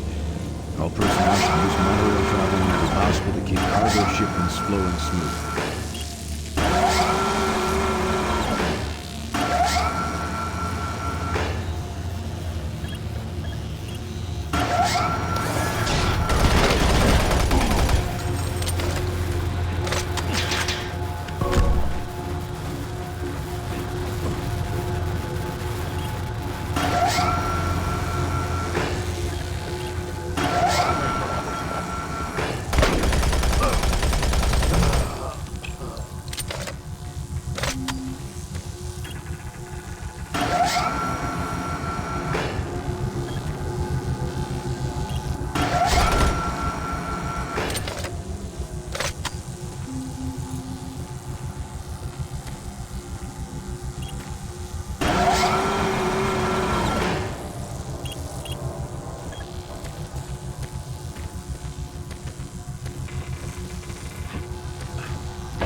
Service lift called to station.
Service lift called to station.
Entrance exit now accessible.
Are you at the communications facility yet? You gotta get that message to the fleet now. Watch out for Campbell and Swan. Those UAC suits don't give a damn about what happens to anyone. I gotta move on.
insulation reroute.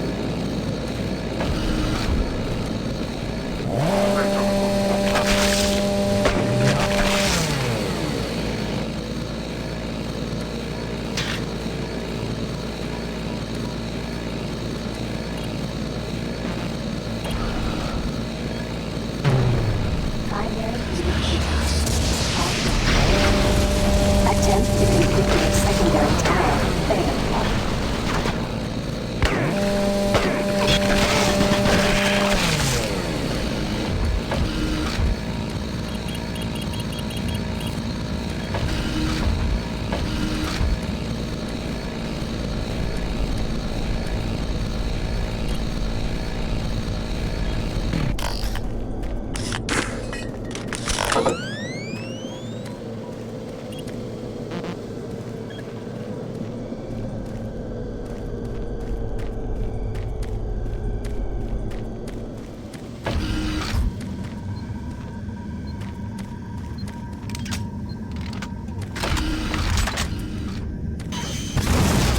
Communication system overload.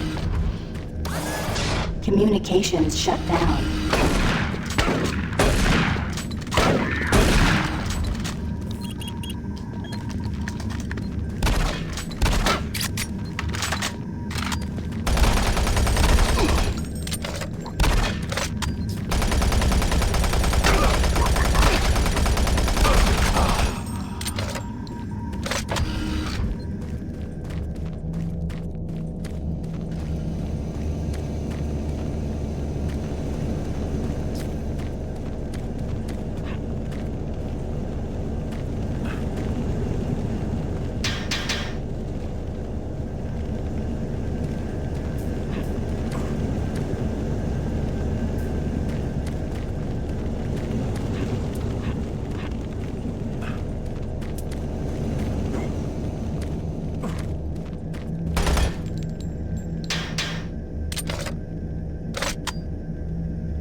Delta System computers are showing all off-base communication down.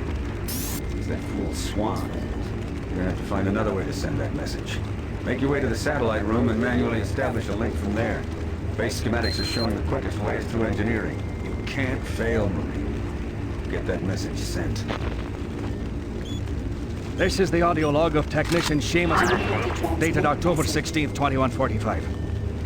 Our relatively new remote module replacement procedures are taking some time for maintenance technicians to adjust to. In the long run, it's a much safer, quicker, and easier method. Once a technician receives a call, he simply locates the problem module and gives a replacement command through the remote terminal located in the main comm block. This will initiate the replacement procedure as well as create a repair report, which notifies the repair team of an incoming module. Some minor repairs can be done on-site with normal equipment. I'm hoping the new system will need less and less use once the source of the recent power fluctuations is located and solved. The system is built to handle most other things with its automated recovery system.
This is the audio log of Officer Ben Wolf, dated October 7th, 2145. Recent unauthorized transmissions have been uncovered in the off-site redundant logs. These logs are usually not validated, but an unscheduled audit has shown significant activity. More investigating will be done to get to the bottom of this matter. Particularly interesting are transmission blocks D4560 and DE3288, which have no links to base systems. More to follow.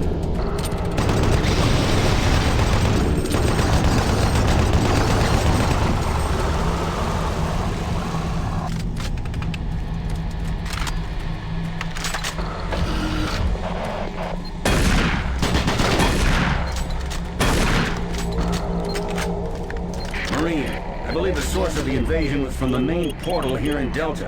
After you send that transmission, get here as quickly as possible.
This is the audio log of Officer Ben Wolf, dated October 7th, 2145. Recent unauthorized transmissions have been uncovered in the off-site redundant logs. These logs are usually not validated, but an unscheduled audit has shown significant activity. More investigating will be done to get to the bottom of this matter. Particularly interesting are transmission blocks D4560 and DE3288, which have no links to base systems. More to follow.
computer system shows Swan and Campbell are still in the area. So watch out for them. And get that transmission sent.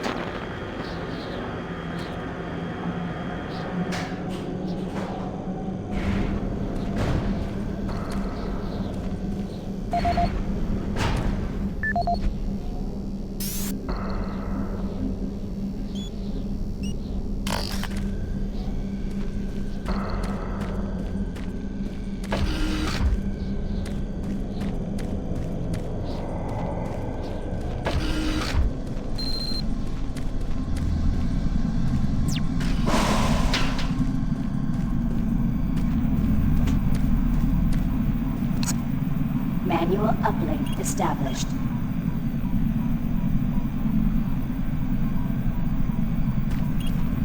Marine, you hear me? Back off from that console. Do not call for reinforcements. We don't know what the hell is going on here. And until we do, this area remains under UAC control. Cancel that transmission. Satellite connection established.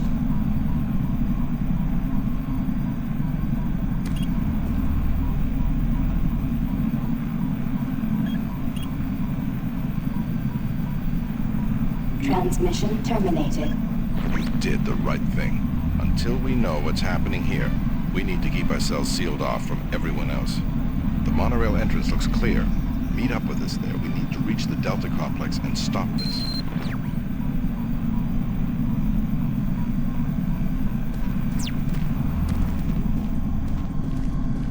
Marine, you have just violated a direct order. Get your ass back to that console and send that transmission.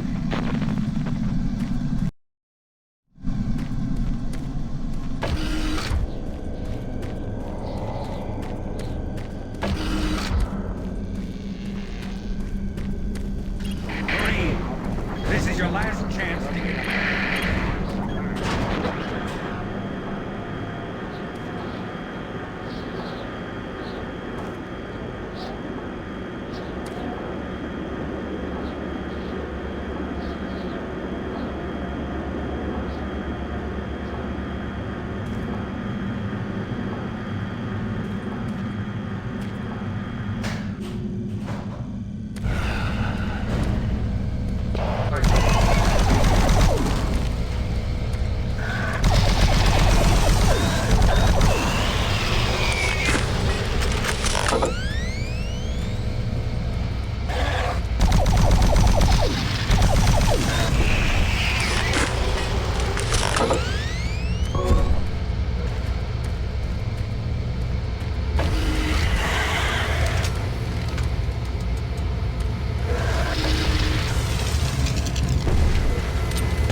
Warning. Flow control system failure. Toxins identified. Execute procedure.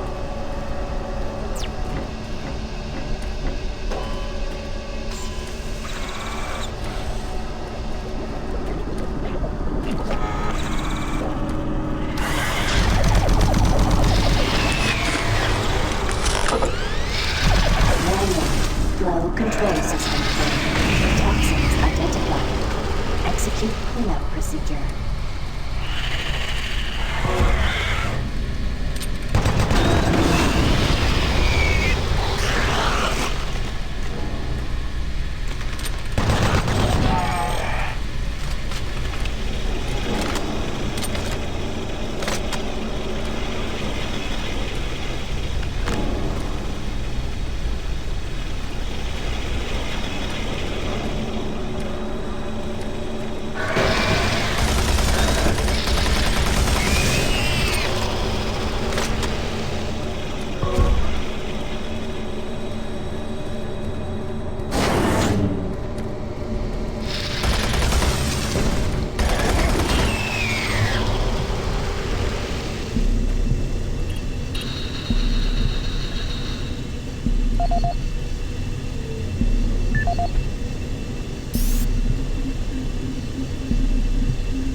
This is the audio log of Nicholas Edgway, member of UAC Mars Hazmat Response Team, dated October 1st, 2145.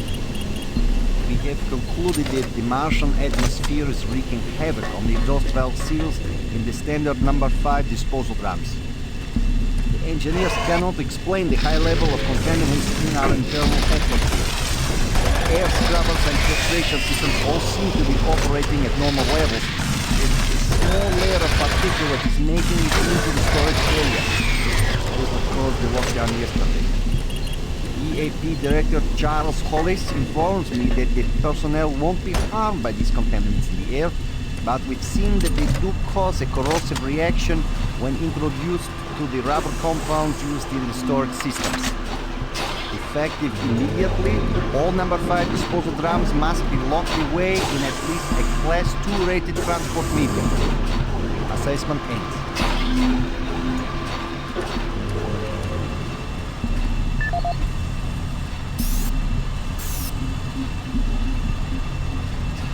Welcome to the UAC Maintenance Department. This video will provide you with the necessary tools and information to do your job efficiently and safely. A safe worker is a happy worker, and your safety is our #1 priority at UAC. Observe all signs and follow all procedures to keep you and your coworkers out of harm's way. Cleanup is one of the most important aspects of what we do in maintenance. This phase of our job keeps everyone safe, and research has shown that working in a clean and toxic-free environment has a positive benefit on overall productivity. Power generation on Mars produces 2 byproducts, steam and green goo. We vent the steam all over the base through vents, floor grates, cleverly placed pipes, and pretty much any place else. The goo is a result of the MFS process reacting with core elements in the Martian soil. It is not radioactive, but it is quite toxic. Remove all toxic spills at once. Hazmat suits are the best way to protect yourself when a spill occurs. And if you happen to come in contact with the goo, report immediately to a medical station for a scrub down. After a few days in confinement, you should be ready to report back to work. Report any rule violations to your immediate supervisor. And don't forget to read your employee handbook for additional rules and information.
making progress, are we?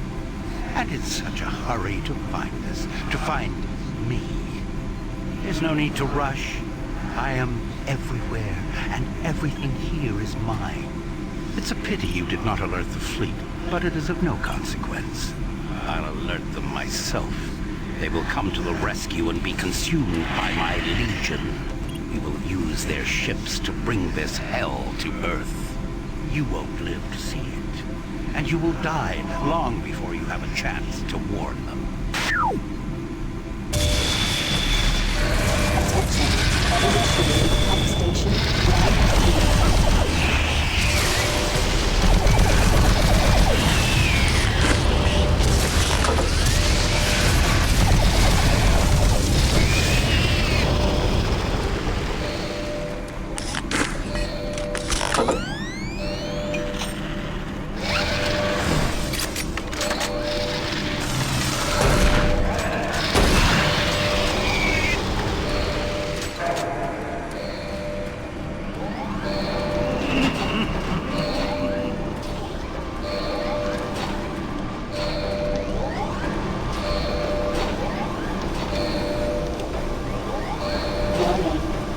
Filtration system offline.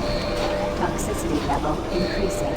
There's nothing left for you but a slow death as your lungs fill with toxic gases.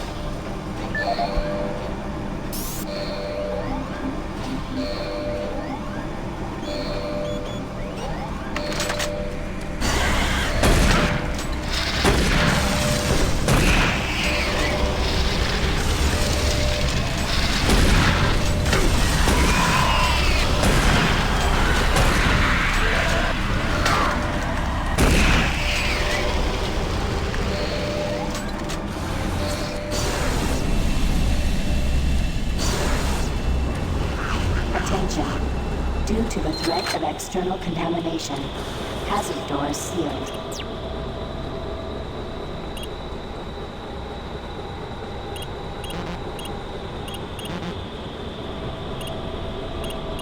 Attention. Due to the threat of external contamination, hazard doors sealed.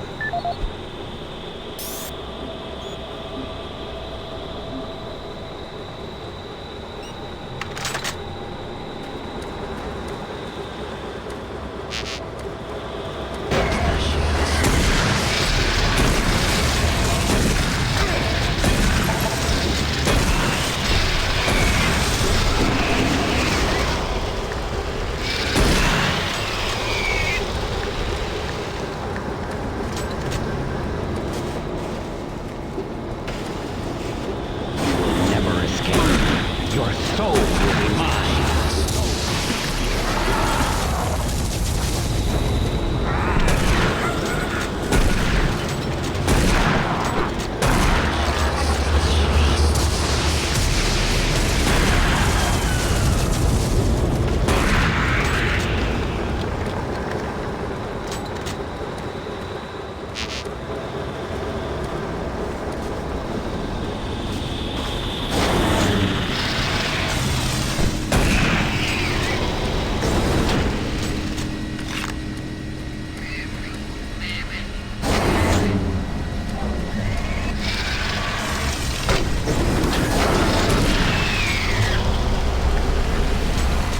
Warning.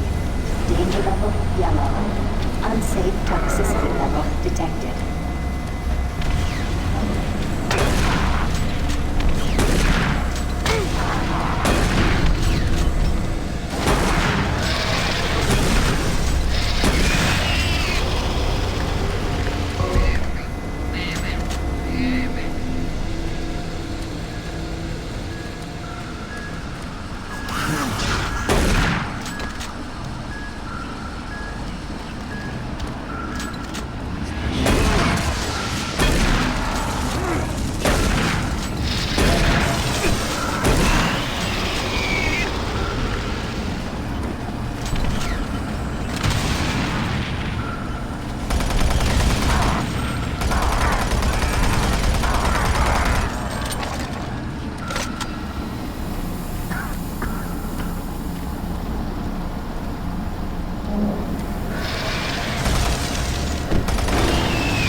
Access granted.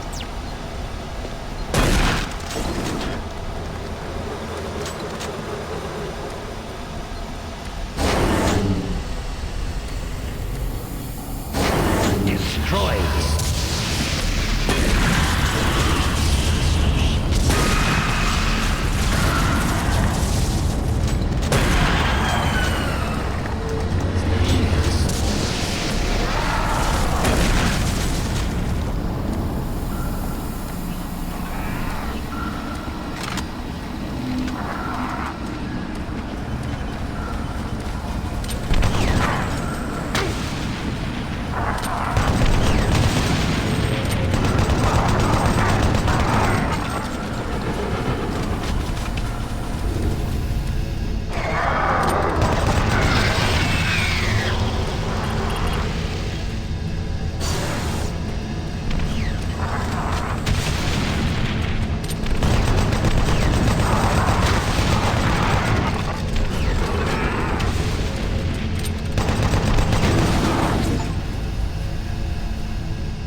Warning. Danger level orange. Unsafe toxicity level detected.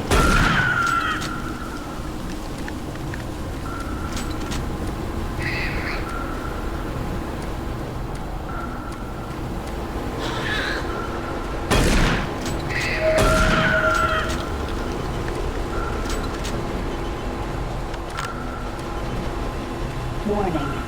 Danger level orange. Unsafe toxicity level detected.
Toxicity level detected. Air scrubber 1 of air scrubber 2 of 3 activated. Attention. Air filtration system online. Toxicity level decreasing.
Torzu, Amirar Inokas.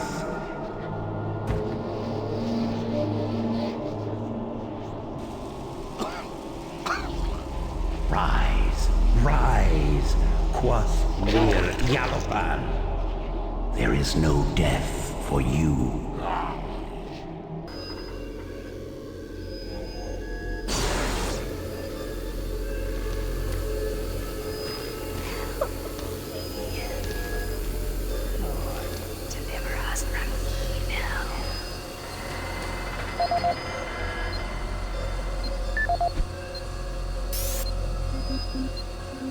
This is the audio log of Engineer Sam Harding, dated April 5th, 2145. I have just completed repairs on the magnetic locks and have significantly reprogrammed the pressure sensors on the monorail systems. My fellow engineers and I are confident that the accident of last week will never happen again. The accident should never have happened in the first place. The internal sensors led the computers to believe that there was a vacuum inside the vehicle. Unfortunately, the computer decided that the only way to fix this pressure discrepancy was to open all doors in an attempt to equalize pressure with the outside. I'm going over 15,000 lines of code today. I can see no reason for this tragic event to have occurred. But somehow, the logs show the discrepancy is clear as day. Honestly, this looks to me like another case of a solid system going to hell in a handbasket. I'm confident that the layers of protection I added to the code today will prevent any such occurrences from happening again. I'm off to meet Engineer Jim Torben at the access doors to the Delta Complex platform. Now leaving trying to troubleshoot a Environmental faulty track Reprocessing sensor Center. that's been causing Next the door to stop, stick. Site 2. Who are you? What are you doing?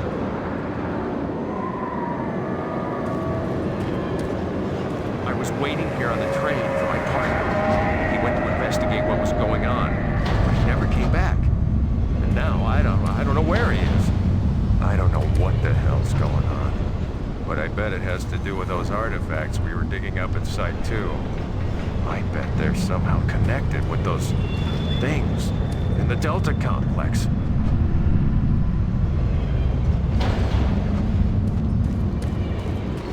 Remember, safety exit the vehicle without wearing proper environmental protection.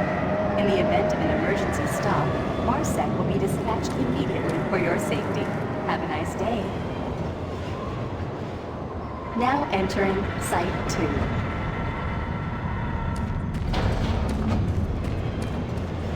Warning, airlock malfunction. Please contact engineering to facilitate repairs.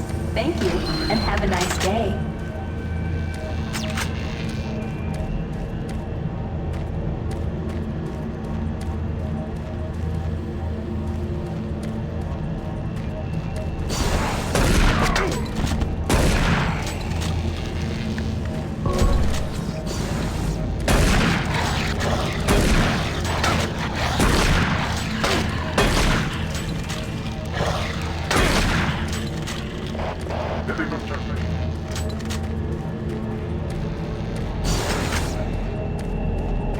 Destroy all who oppose me.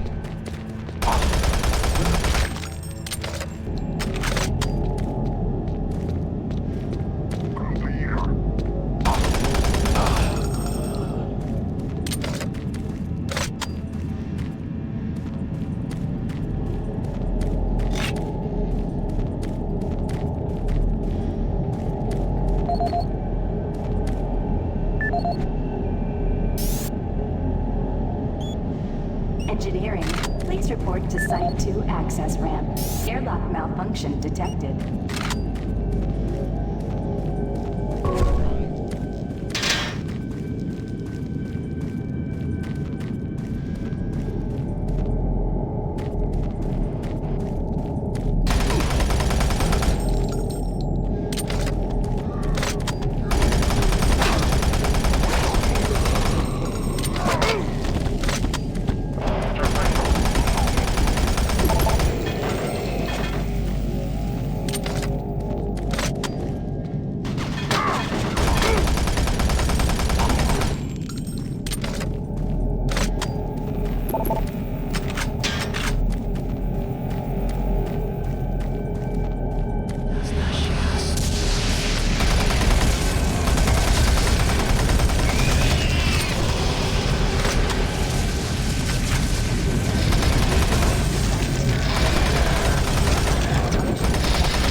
This is the audio log of Charles Hollis, EAP Director, dated September 5th, 2145. In order to conserve current life support resources, effective October 1st, 2145, the Council has made a decision that all environment processors be brought offline in the general area of Site 2. Tomorrow, I will be sending out emails to all team leaders asking for an update on their asset relocation program to Site 3. We feel that we have unearthed enough useful material as it pertains to the project from Site 2, and choose to now devote resources in the exploration of Site 3. End log recording.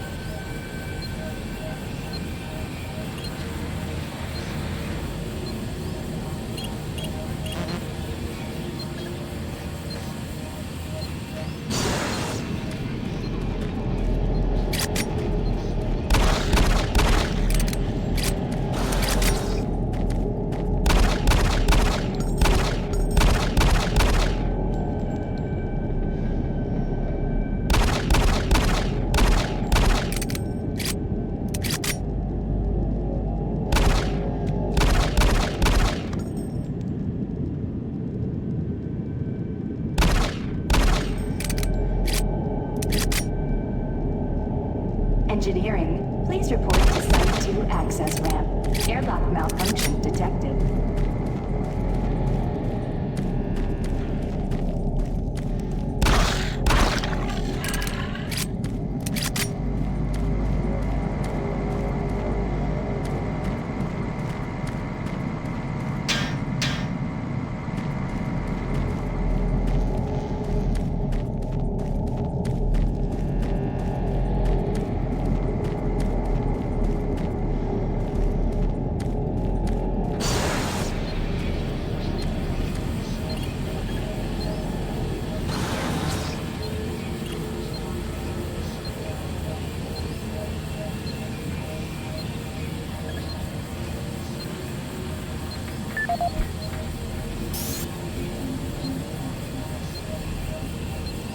This is the audio log of Charles Hollis, EAP Director, dated September 5th, 2145.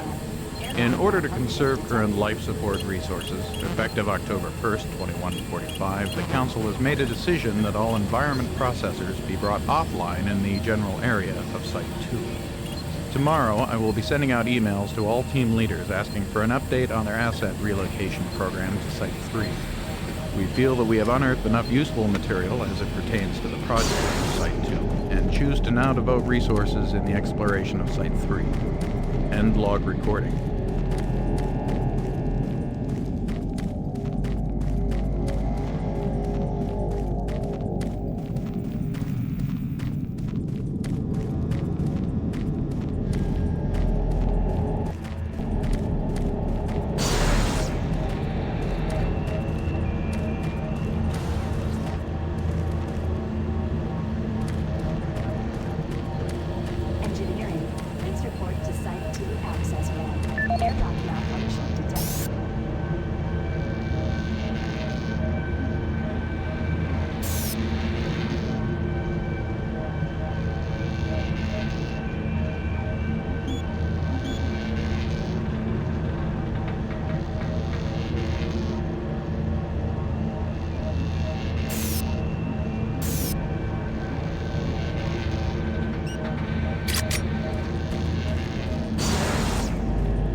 Engineering, please report to Site 2 access ramp. Airlock malfunction detected.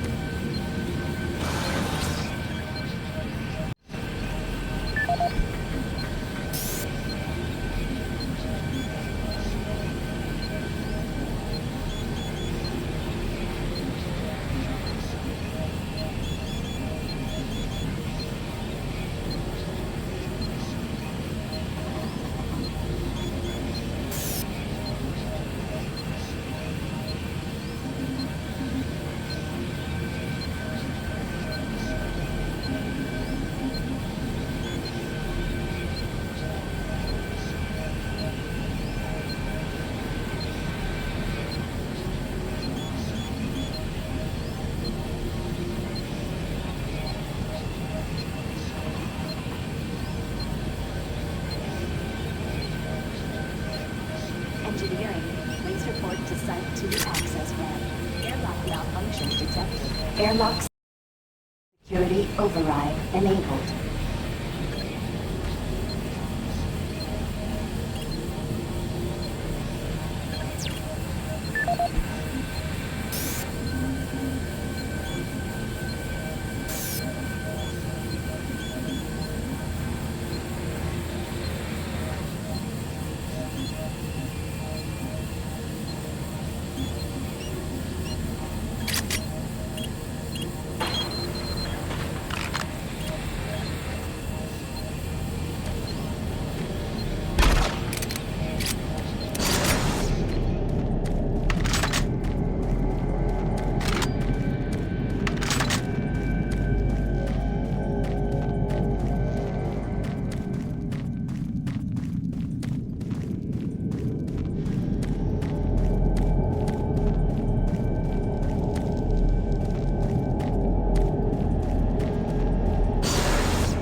Now leaving Site 2.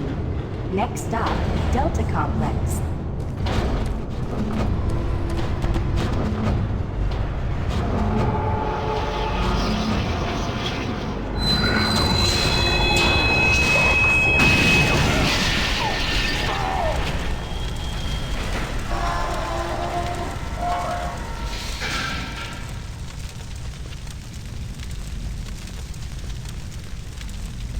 Engineering, please report to Delta Complex access ramp.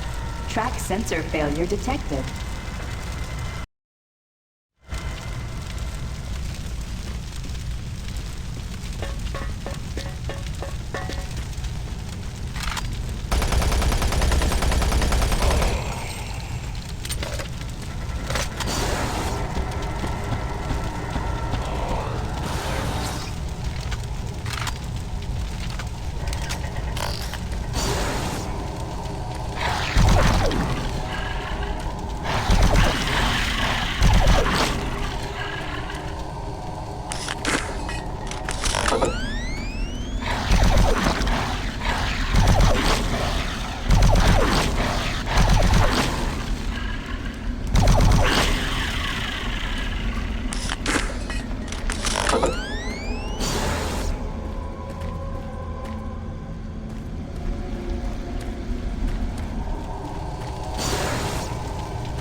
Warning.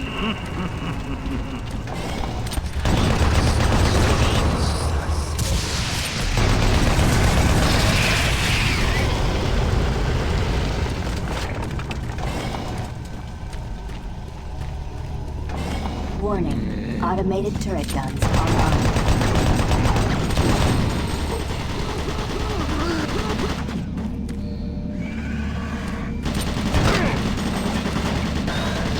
Warning. Automated turret guns online.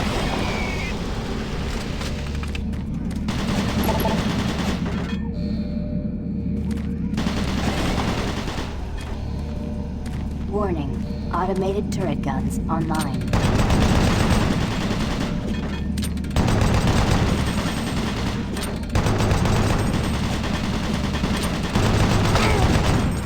Warning.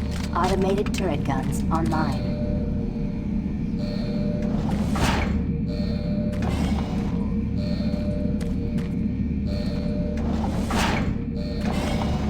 Warning. Automated turret guns online.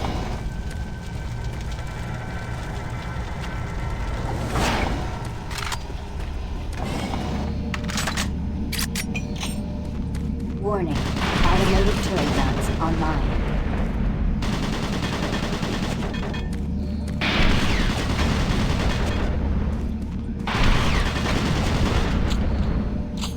Warning. Automated turret guns online.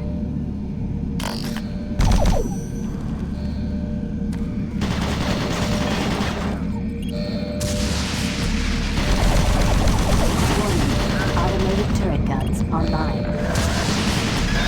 Attention. Automated turret guns offline.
Emergency power only.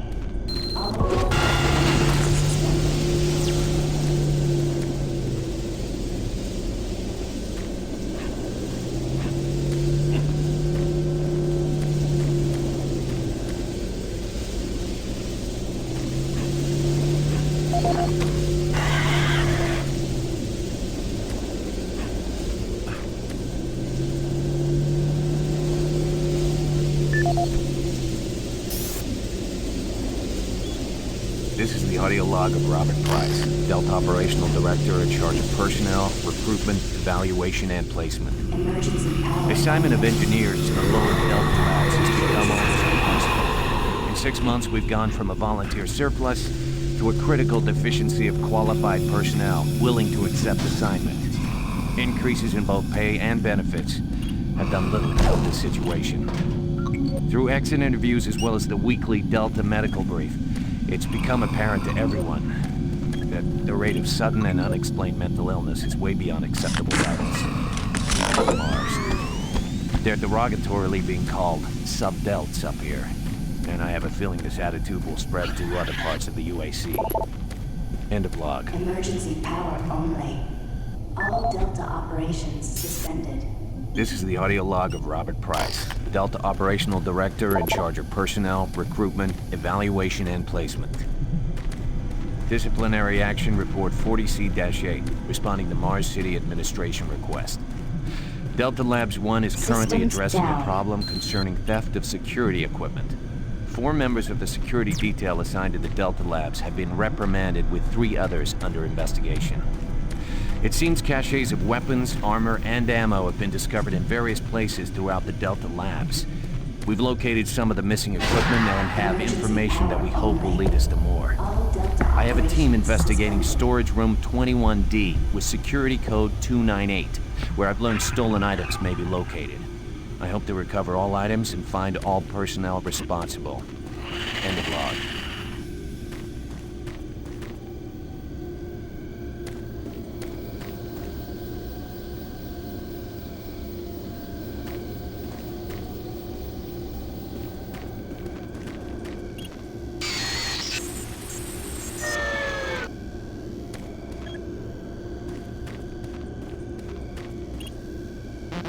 Emergency power only. All Delta operations suspended. Help me. Watch us.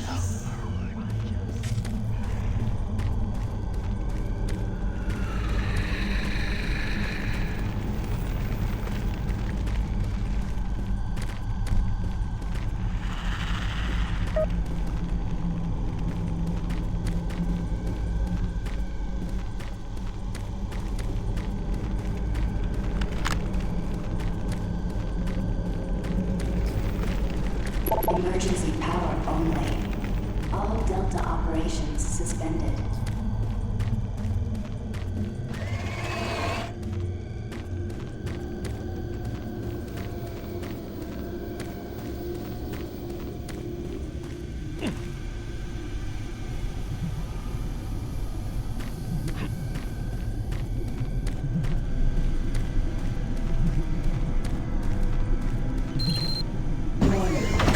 Reactor core offline. Lose all safety procedure. Orange.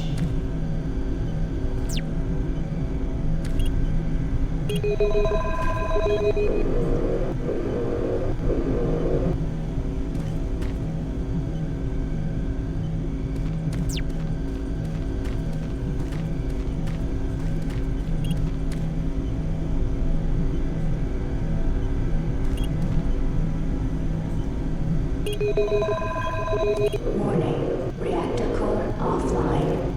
Please follow safety procedure orange.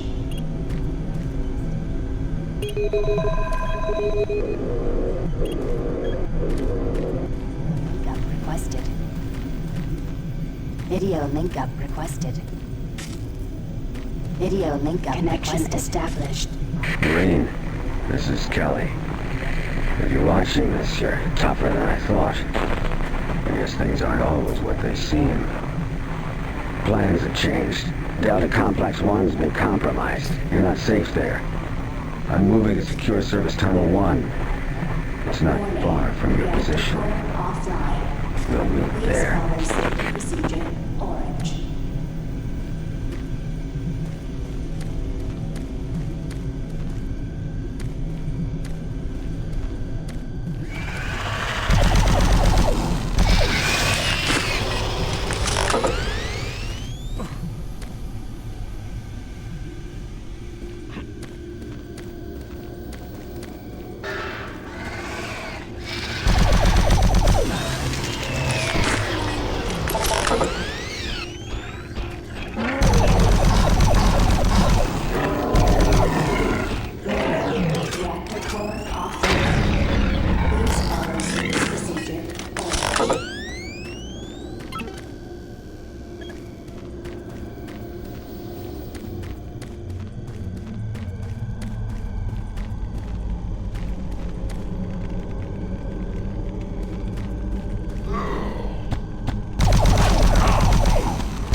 offline.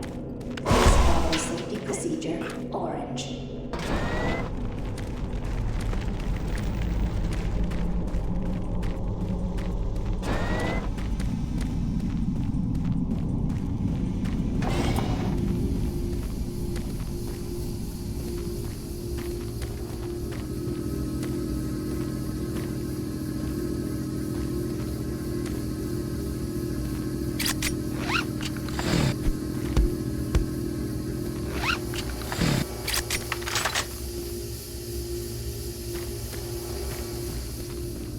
Warning, reactor core offline.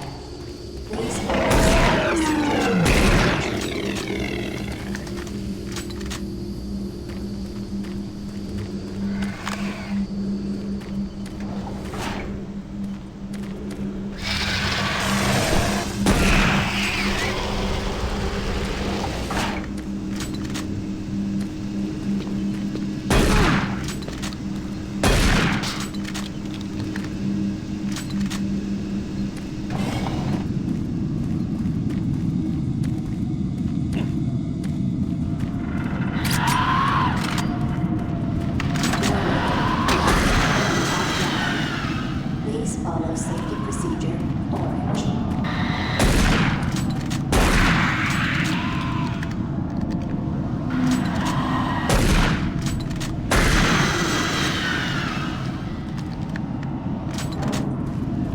Your friends are with me now. Soon, you will join them.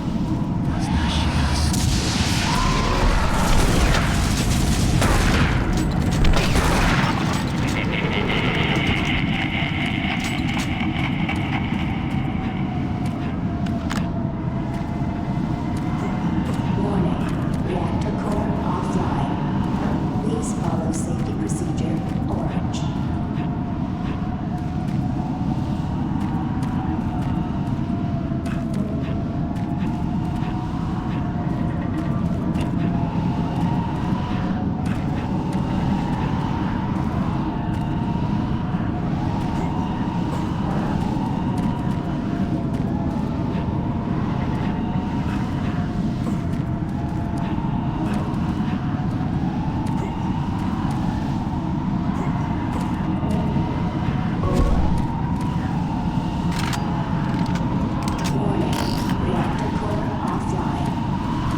Follow safety procedure orange.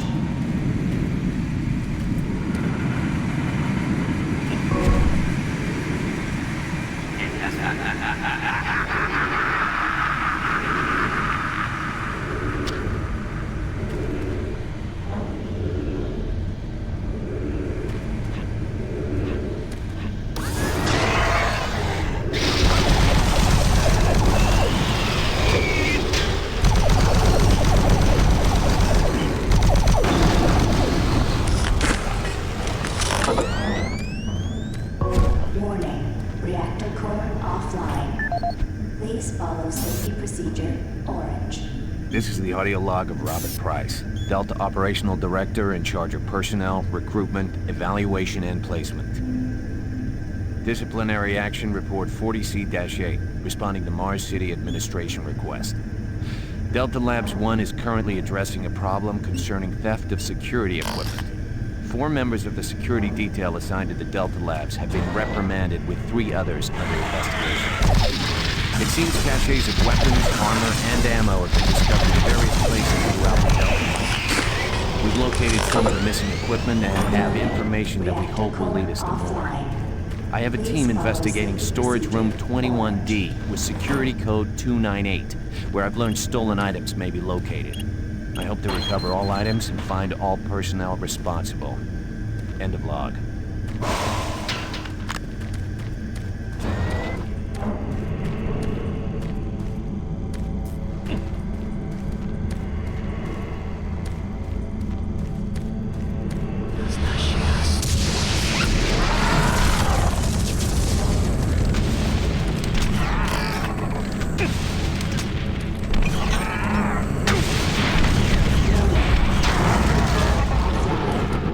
Please follow safety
Attention. Reactor core online.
This is the audio log of Medical Supervisor Peter Raleigh, dated October 29th, 2145. We have exhausted all known forms of drug treatment in hopes of finding a way to abate this strange outbreak of dementia, and I have yet to receive any additional data from the psychiatrists back on Earth. Options are quickly dwindling. Approximately 80% of all extraplanar participants exhibit signs of mild neuroses within the first 48 hours after returning from their expeditions. Within 72 hours, 75% of patients exhibit extreme signs of paranoid delusion and violence. We have isolated these cases in hopes of finding the pathogen. As yet, we can find no biological contaminants that would lead to such drastic changes in cognitive processing. It seems that this pathogen attacks higher brain function. It only leaves more basal functions in the lower brain stem. We've witnessed that a high percentage of subjects lose ability for rational thought and communication skills. Then subjects in this group appear to skin, tails, muscles, flat, bone, teeth, and fingernails become almost translucent, veiny sinews of their former selves. I have never seen anything like this in my career. Our observations continue.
You're not one of them.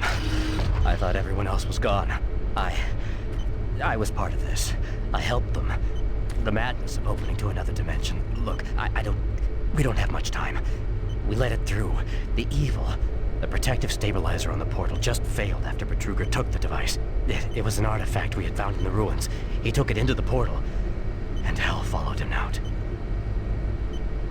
You have to help me first. I'm going to try to get the teleporter systems running again. The areas are destroyed around us, so it's the only way through this part of the complex. You need to find me a working plasma inducer. It's all I need to get the teleporter working.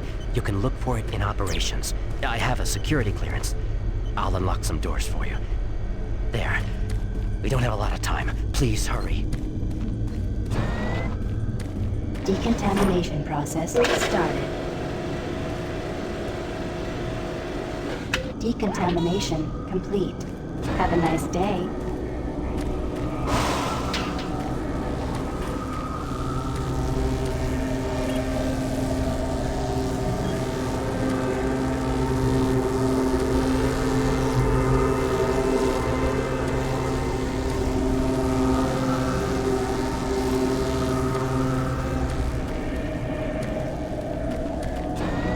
Decontamination process started.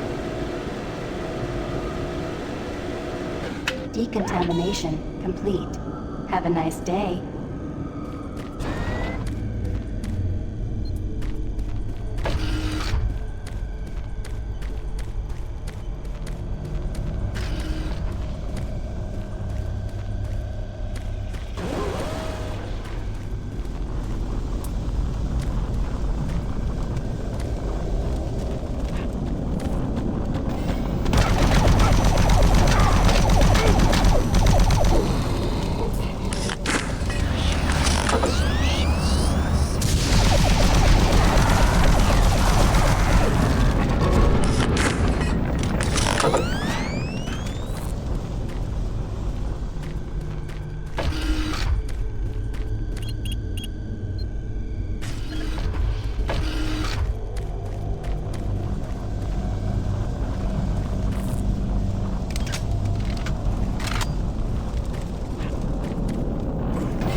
Warning. Halon systems active. Access denied.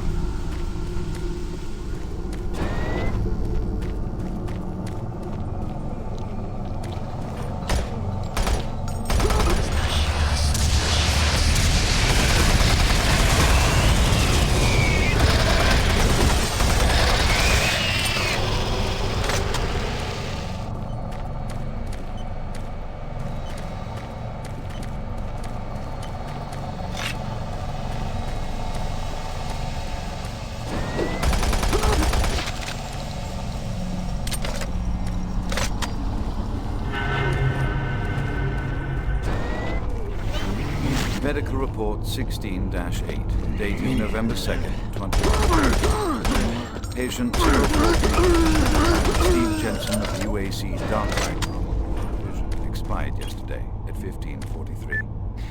Private Jensen was suffering from paranoid delusions and full-blown dementia. Treatment was unsuccessful. Initial psychiatric interviews suggested only mild psychosis with speech, motor activity, and thought processes within normal range. Paranoia being the only psychotic element directly evident. Reference interview G8A. Private Steve Jensen, October 18, 2145. UAC psychologist Dr. Hooper interviewing Steve Jensen, male, age 27. Steve, can you talk to me about the last few weeks, please? I don't want to talk. Well, I'm here to help you, Steve. I've tried talking. They think I'm crazy. You think I'm crazy. They, your colleagues, aren't doctors. Let me help you. Help? Nothing can help us. Prior sessions over a period of 72 hours reveal rapid deterioration of both physical and mental capacity, with behavior inconsistent with any known patterns. The patient was responsive for brief periods and had to be restrained during interviews. Reference interview H-3-2, Private Steve Jensen, October 21st, 2145. This is the audio log of Medical Supervisor Peter Raleigh, dated November 1st, 2145.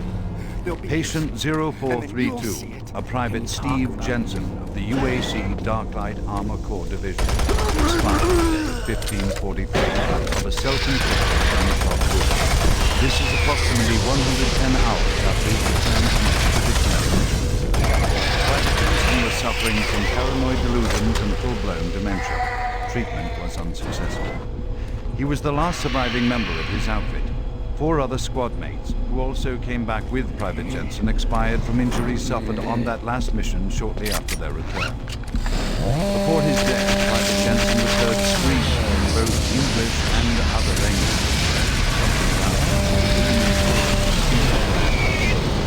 The other language was later discovered to be Aramaic.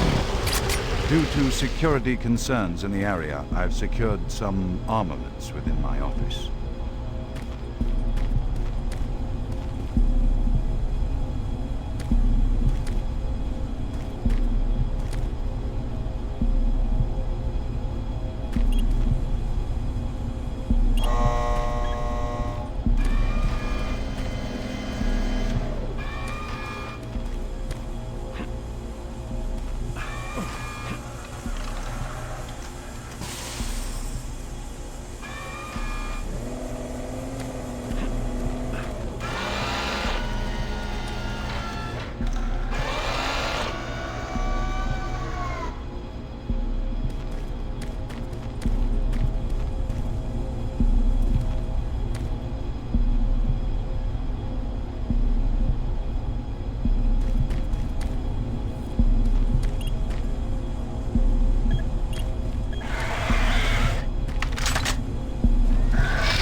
Security log number 3072 for Delta Security Chief Michael Abrams, November 15th, 2145. I've just come from the Armament Division where I was issued one of the new BFG 9000 series weapons. Well, they weren't kidding about how much lighter it is over previous prototype models. Won't be so bad carrying this one around. Anyhow, for a couple of weeks now, many of the security teams have not been following proper reporting procedures. Not sure if it's the format of the new SIR, so I'll make sure each team is scheduled by Training Division to get spun up on the new reports. There have been some security issues in the Alpha Labs. I sent a team over to investigate, and now I can't reach them on any comm channel. Guess I'll have to go over there myself. Well, I'm headed over there now. I'll finish the security report in full when I get back. Oh yeah, one more thing. I'm gonna leave this BFG locked in my office for now. Please have IT security change my door code to 901. Sure as hell don't need anyone messing around with it. Chief Abrams, end of log.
Anon systems deactivated.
Audio log for Phil Wilson, medical technician, Delta Labs, October 20th, 2145. Today I witnessed the third test of the teleporter in 3 weeks I've been here.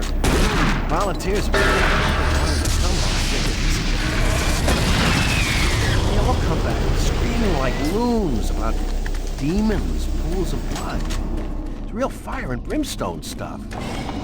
At first I wasn't paying much attention, just doing my job, but the last was Robert Clayton. Now, I met him my first day here. This guy chews up rocks and spits out gravel. He's tough as they come. Having to sedate him and drag his drooling body to the isolation room, it's really freaked me out. I'm gonna put in for a transfer as soon as I'm able.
As requested, the following is my initial feedback on my first trip through the portal.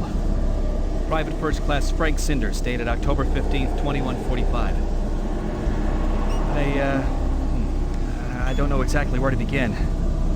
Obviously, I survived the first trip and feel no worse for the wear. I'm not feeling any of the symptoms reported by the others who have gone in before me, but I'm at a point where I'm still trying to process everything. Thankfully, the place looks deserted and devoid of any life, but the flames and heat and stench of the place, it smells of death, decay, and burnt flesh. Tomorrow we're going back in with some of the eggheads, Science Division, to start securing forward positions, and we expect to start sending out the mapping droids at the same time. I must admit on a personal note that I've got a really bad feeling about this. I don't understand what we're doing there or what we hope to prove. PFC Cinders, signing off.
Audio log.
You don't have much time.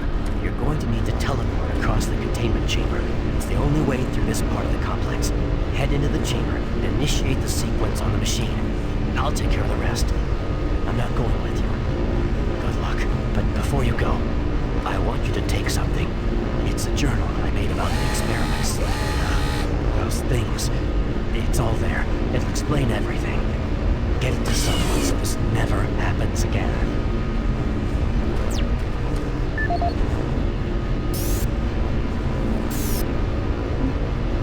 My name is Ian McCormick.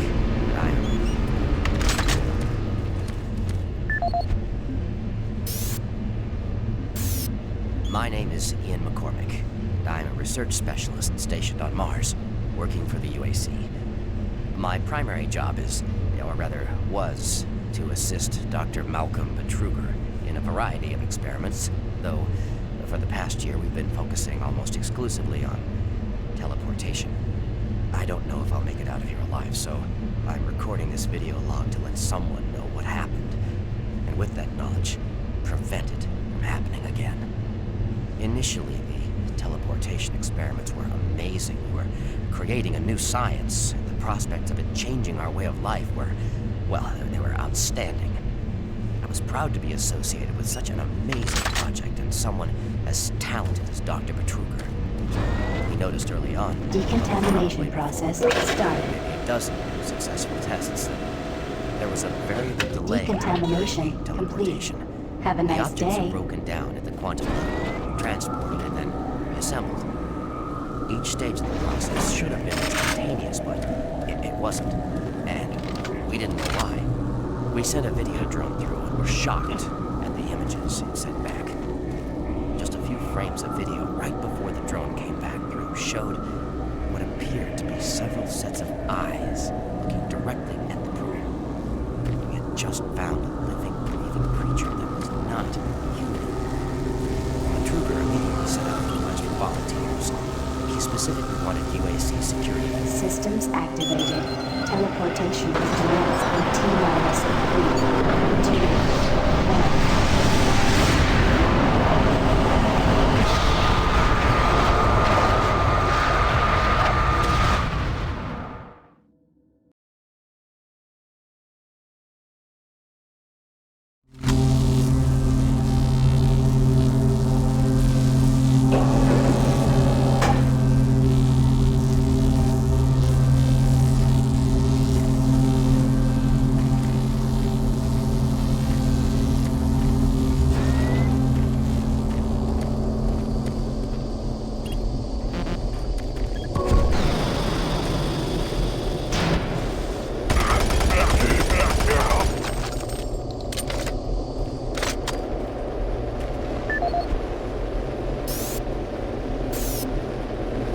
My name is Ian McCormick. I'm a research specialist stationed on Mars, working for the UAC.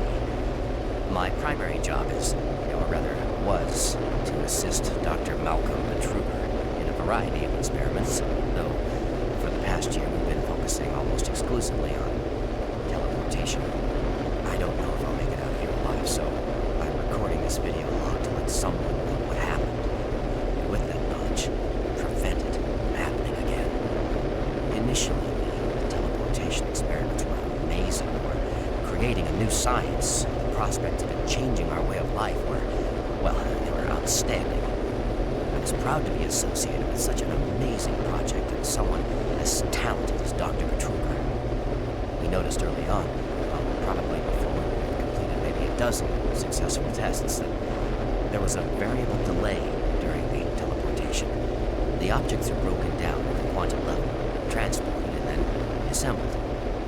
Each stage of the process should have been instantaneous, but it wasn't. And we didn't know why. We sent a video drone through and were shocked at the images it sent back. Just a few frames of video right before the drone came back through showed what appeared to be several sets of eyes looking directly at the probe. We had just found a living, breathing creature that was not human.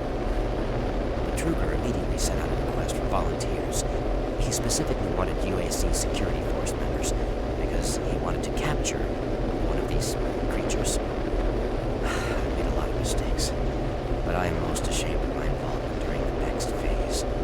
To get medical clearance to send human subjects through the device, I doctored up several of our reports to indicate that we had performed living tissue experiments.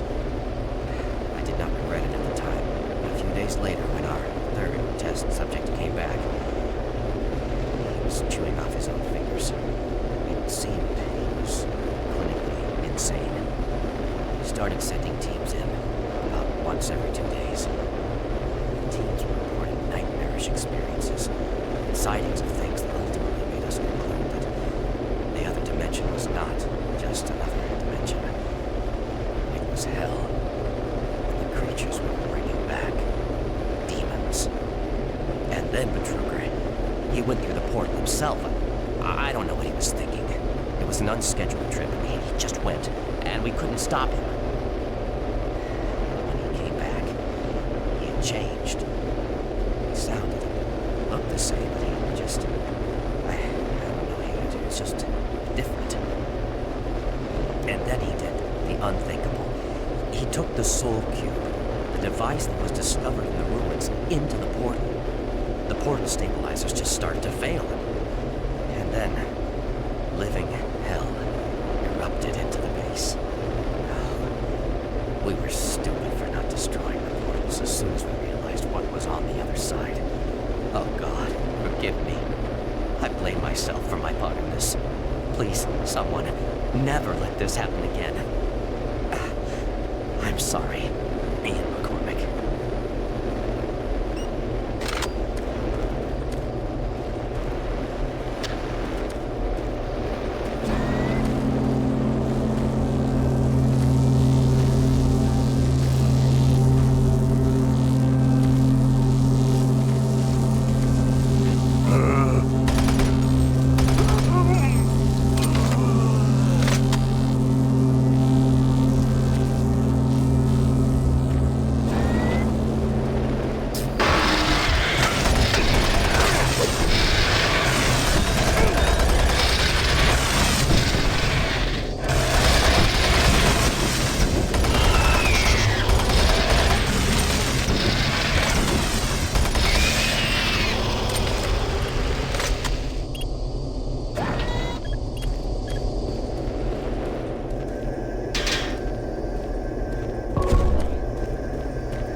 Interesting.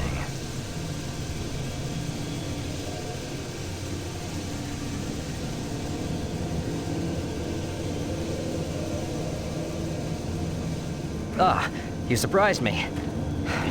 I'm glad to see you. I would have hoped they would have sent more than just one guy, though.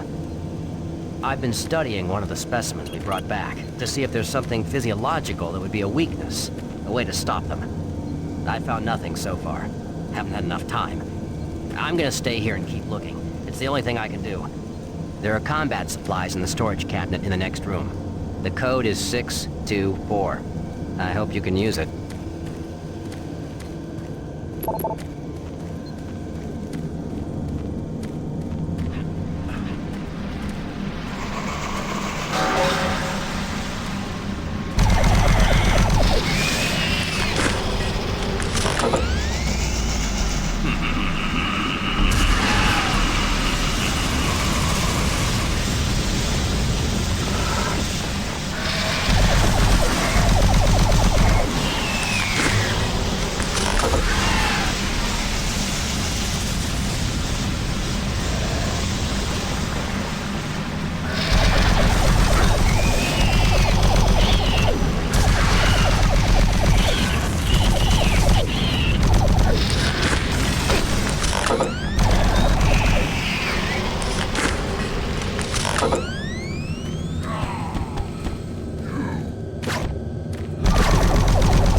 To the Delta Complex Stasis Chambers.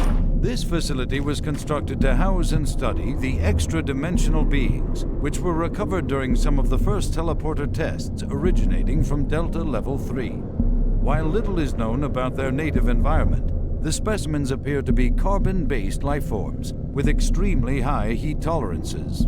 The epidermal tissue is extremely resilient to abrasion or incision, which has complicated internal studies. Observational studies have shown incredible strength and agility, as well as the ability for some specimens to manifest and control cohesive plasma masses. The method by which these plasma masses are created is yet unknown. It is believed that the specimens possess a rudimentary intelligence and social structure, as was demonstrated during the first tragic expeditions through the portal. While the cost in human life has been great in acquiring these specimens, we hope to one day complete genomic mapping and begin to answer the many questions we have about these entities.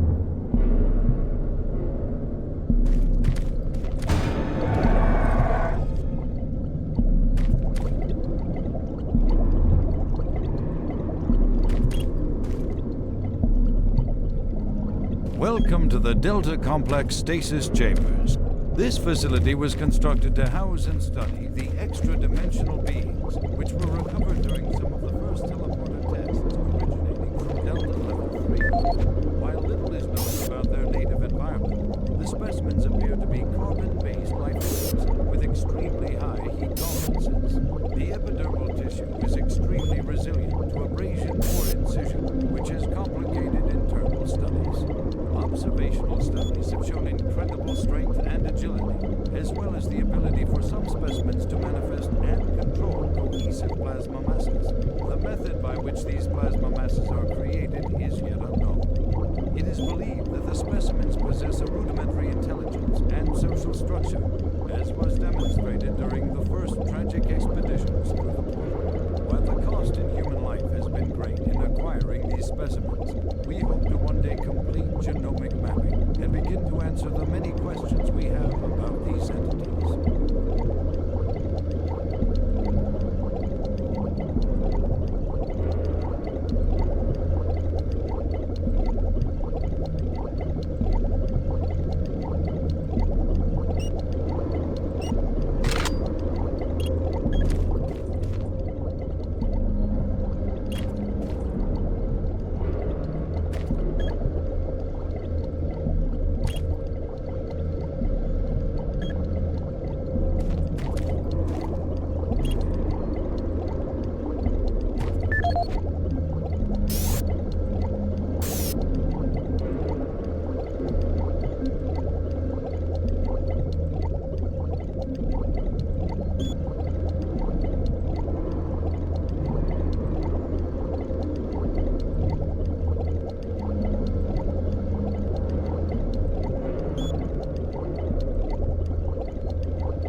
Hello?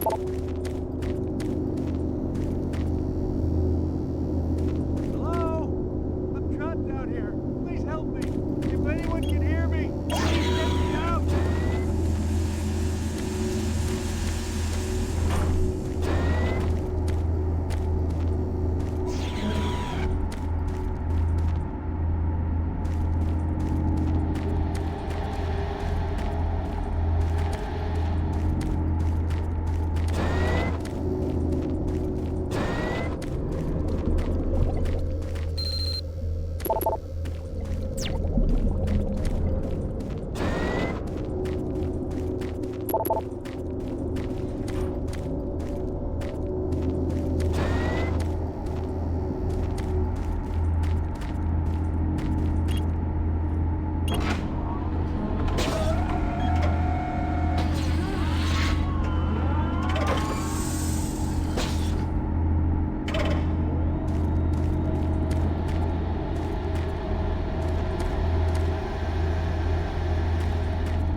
No, God, no! Oh, God! Ah, ah!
Welcome to the Delta Complex Stasis Chambers.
What you see before you is a relic codenamed U1, or simply Soul Q.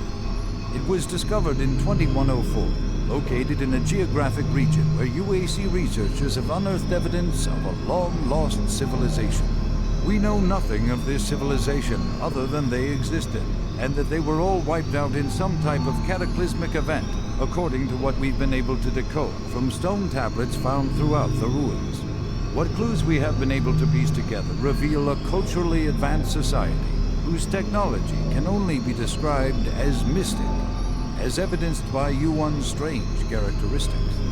Efforts to further examine U1 have been futile. Mass spectrometer and radiation scanning methods have failed to provide reliable identification of the molecular makeup of this artifact.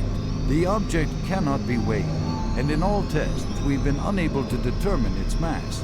All attempts to physically manipulate or open the artifact have been met with no success. We also have had no success in deciphering the symbols adorning U1. What we do know is that the thermographic readings are constant, unwavering temperature of 98.8 degrees Fahrenheit. Our research continues, and we hope that with continued investment and research, we can, one day soon, learn to exploit the technologies that make up U1.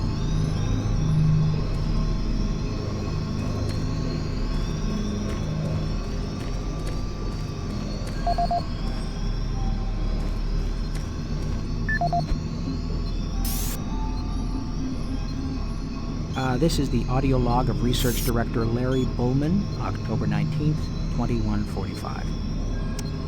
I've been examining the glyphs on the cube-shaped artifact, which some are calling the Soul Cube, and combined with previous research data, it is my conclusion the device is some sort of weapon.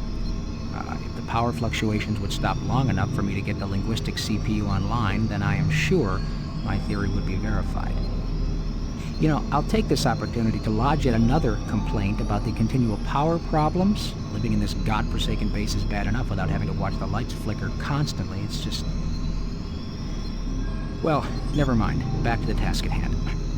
What I've deciphered so far is a bit, I must say, disturbing. It seems that when one has possession of the artifact, if one inflicts damage or possibly kills another being, it extracts power from that event somehow. Now, once a certain threshold has been reached, the artifact has the ability to kill anything you attack with it.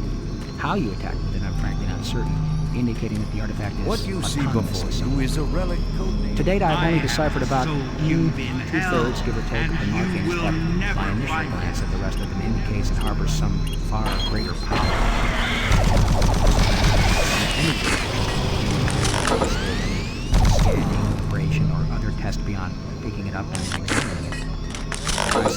just like the civilization that constructed it, its capabilities Stone are tablets diminished found throughout the ruins. Only What as clues we have been able to piece together reveal a culturally advanced society whose technology can only be described as mystical, as evidenced by U1's strange characteristics. Efforts to further examine U1 have been futile. Mass spectrometer and radiation scanning methods have failed to provide reliable identification of the molecular makeup of this artifact.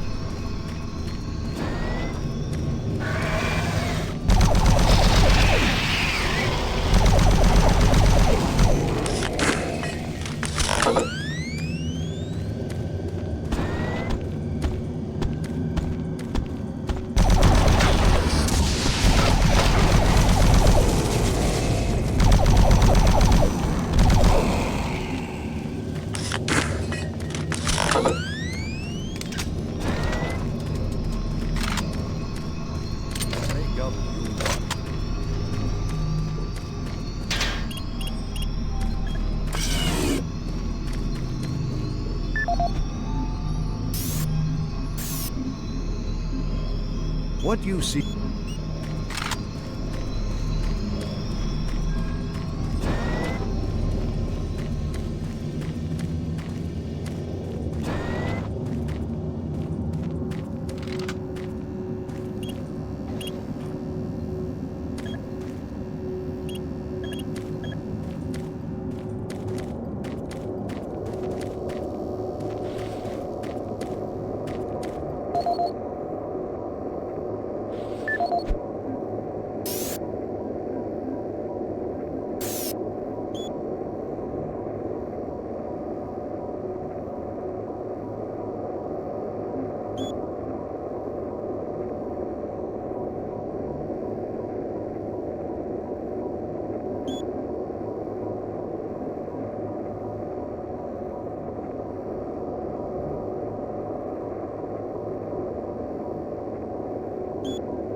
This is the personal audio log of Dr. Frank Serrano, dated September 19th, 2145.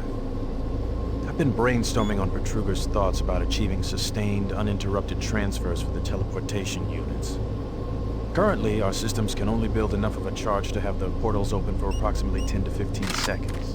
It's enough time to get a team through, but not enough time to send in some of the heavier equipment. Engineering in the Inpro facility informed me that we can theoretically reduce the active portal time to 45 seconds quite easily. But this will require rerouting power from central processing.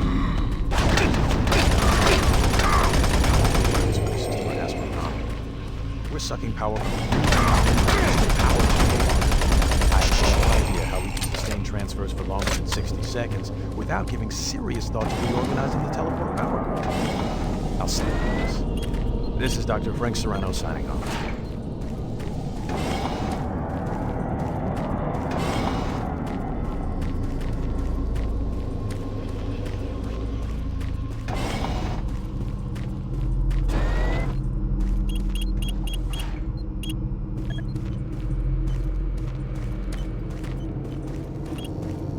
Decontamination chamber sequence initiated.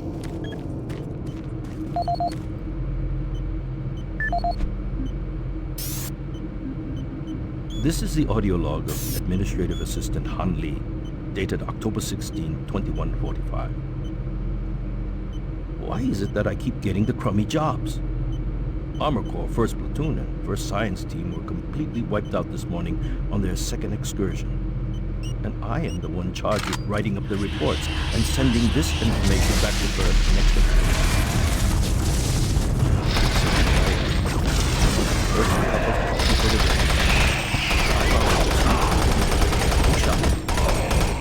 I have 20 dead bodies to fill out paperwork on.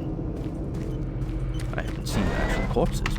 Word coming down from the grapevine says that it looks like they have been packed up pretty good. It says everyone on the base spooked. Decontamination process start. There are a lot of questions being asked, with no answers from anyone. Decontamination complete. Have a nice day.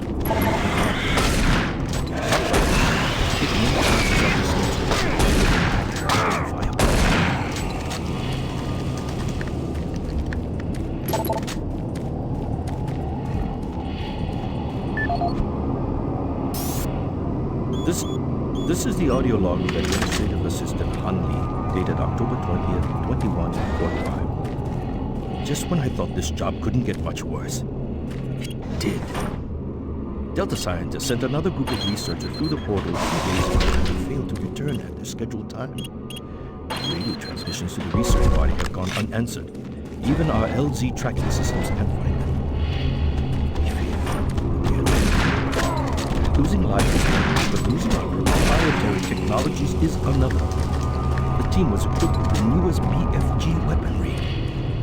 We fear those guns may have fallen into the hands of those that killed them. We don't know who or what is behind that portal. But until we find out where our guns are, I'm suggesting we suspend operations for the portal. Thank you. End of log.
Please select teleport destination.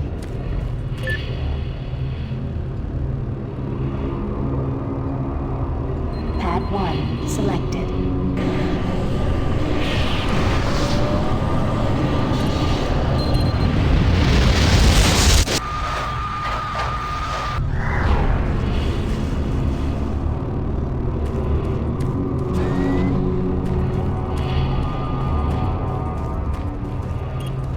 Pad 2 selected.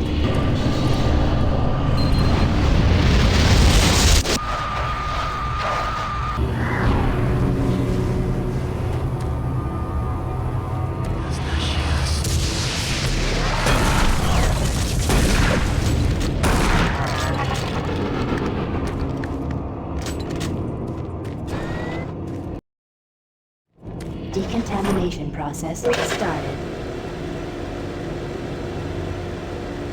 Decontamination complete. Have a nice day. Patience with you is wearing thin.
Look around you.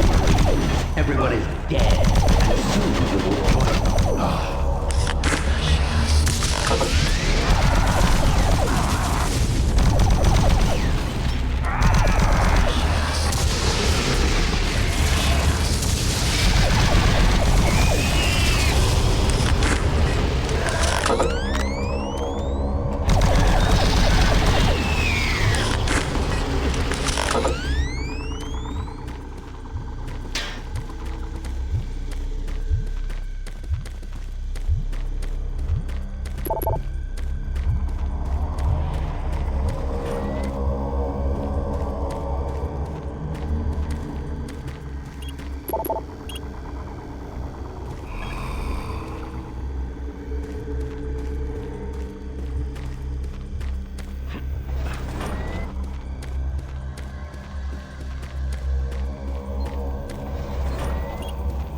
Access granted.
chamber malfunctioned.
Please select teleport destination. Pad 3 selected.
Decontamination chamber sequence initiated.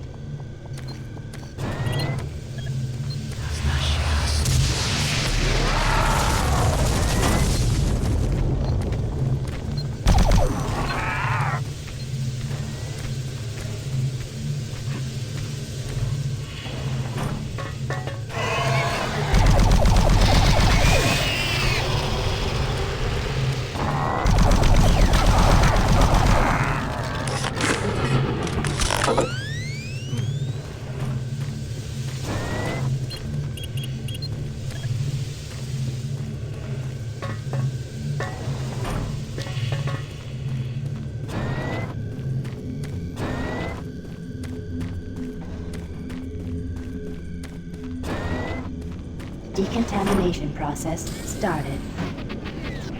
Primary system failure. System shutdown. Backup systems online. Stop him! Maintenance personnel moving to chamber.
Progress, Marine, your journey is futile. You will die, and your soul will be mine.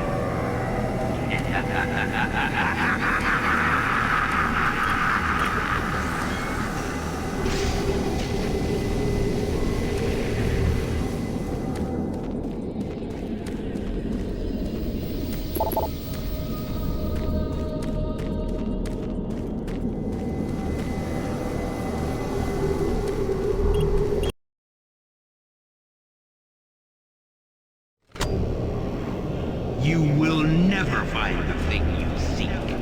It is trapped in hell forever.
This is the audio log of Research Specialist Simon Gold, dated August 8th, 2145. It seems that I have misplaced the rest of the science team. I don't know how it happened. This place... Well, I don't know what this place has done with it. One moment there, I'm taking samples, and the next thing I can't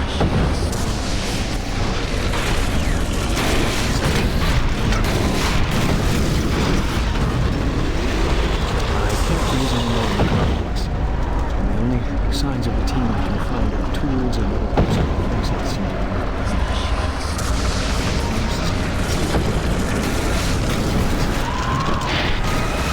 This place does probably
every step you take, your soul moves closer to me.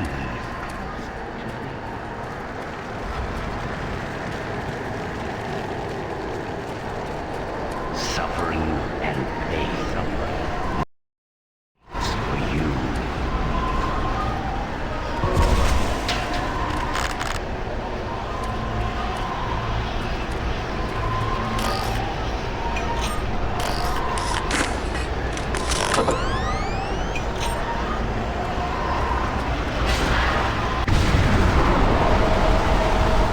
Save us.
We are one.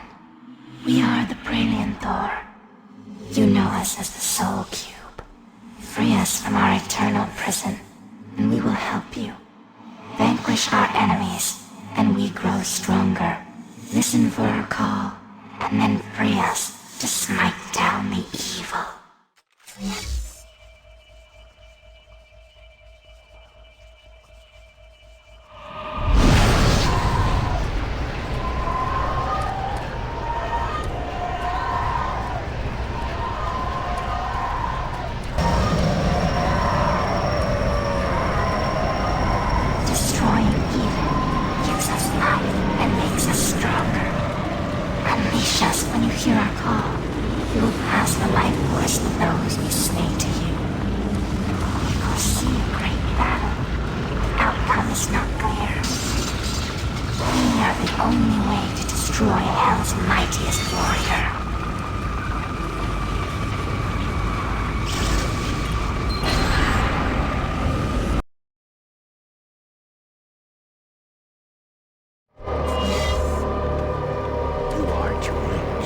Hell no longer needs that portal to enter this world. The invasion we saw was only the first wave. The Hell Gate is capable of sending millions of my children into your world.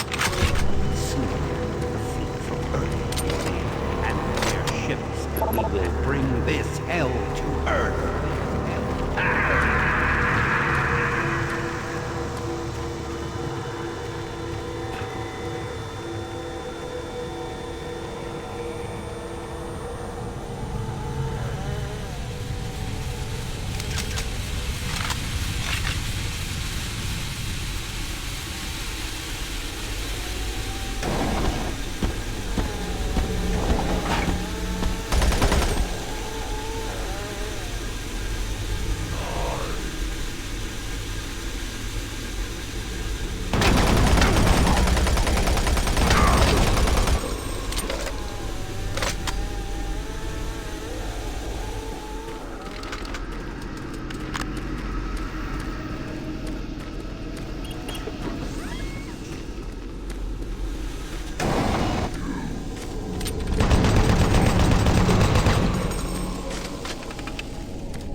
Still alive? Looks like you might be on your own. Sarge is gone.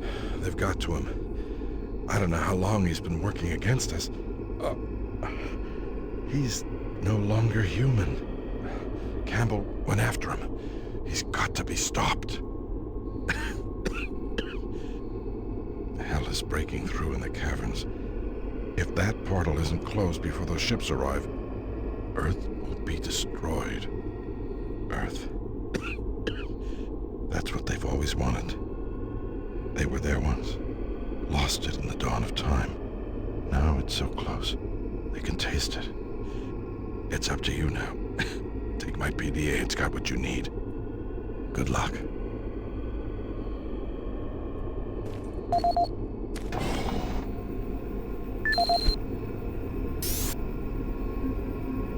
This is the audio log of Counselor Elliot Swan, dated November 15th, 2145. This entire research facility is in chaos.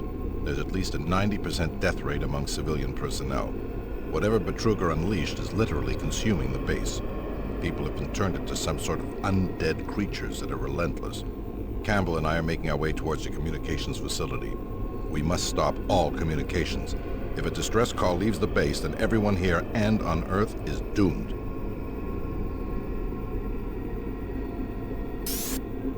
This is the audio log of Counselor Elliot Swan, dated November 16, 2145. Campbell and I were unable to reach the main portal in the Delta Complex, but that portal may be inconsequential to a more disturbing discovery. We have uncovered reference to another portal, created by the demons themselves, a passageway between Hell and Mars. We suspect it resides within the cavern somewhere near the archaeological dig. The fleet is on its way. Campbell and I will attempt to move there and somehow either shut it down or destroy it. That hellhole must be closed before the fleet arrives.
This is the audio log for Tony Bates, Mars Security IT Division, September 25th, 2145.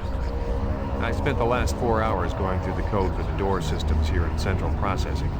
This is proving to be a real bitch of a glitch to work out. I've traced through every system I could think of, and access to Lab A continues to be problematic for the time being.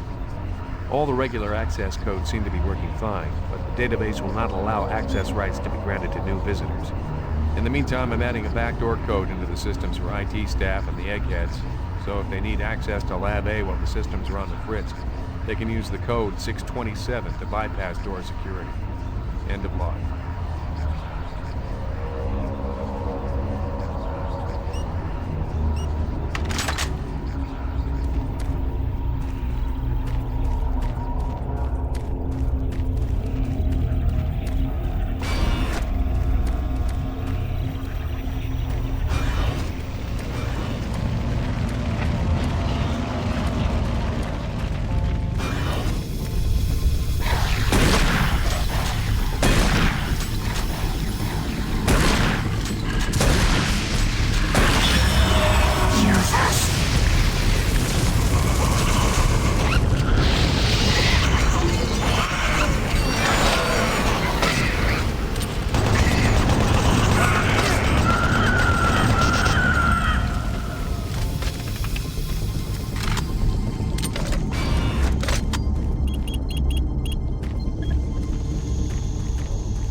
This is the audio log of Charlie Haskell, Delta Labs technician, dated September 23rd, 2145. We're making good progress in increasing the max range of Chamber 3 in the Delta complex.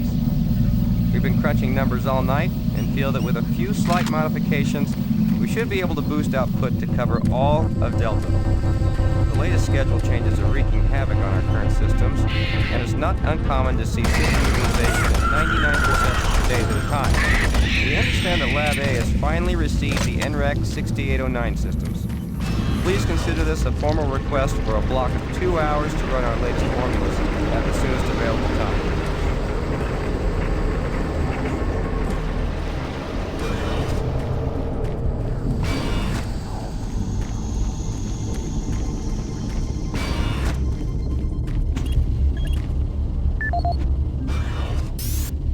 This is the audio log of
killed that pathetic bodyguard.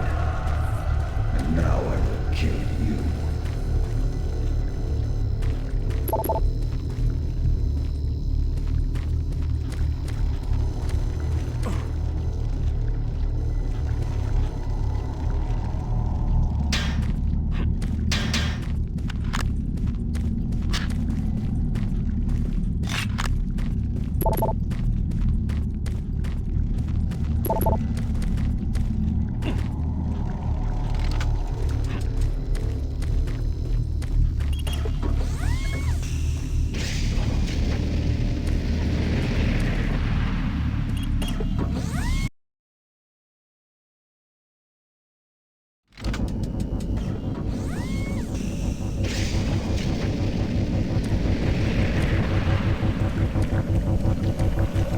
I am waiting for you.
Security clearance denied.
Representing the pinnacle of UAC research and design, the BFG 9000 is the most advanced firearm ever designed. Fully self-contained and deployed as a handheld platform, it is capable of an excessive amount of firepower. The BFG 9000 contains sophisticated friend or foe technology that discriminates targets in real time. Each projectile contains a small but very powerful computer core that actively maintains targeting and delivers a stream charge down each beam to soften targets before detonation. The detonation stage of the projectile is devastating. targets within 15 meters of the flashpoint are not likely to survive. While not recommended for small quarter combat, the BFG 9000 is ideal in the field and against multiple targets. The only foreseeable defense is small arms ballistics. If the projectile is destroyed before exploding, the computer core cannot process the final fusion reaction, resulting in a less than optimal detonation. For more information, contact the UAC's Advanced Weapons Department.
This is the Scientific Journal of Dr. Richard Davis, dated August 8, 2145. We've just broken through to a new chamber, and I think I found the map alluded to on one of the tablets.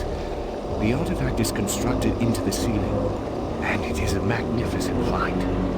It appears to be made of some crystalline material, and even after all this time, it is still emitting a soft glow.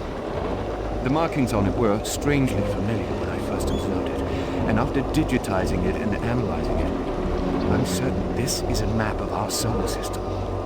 It seems to show a connection between Mars and Earth.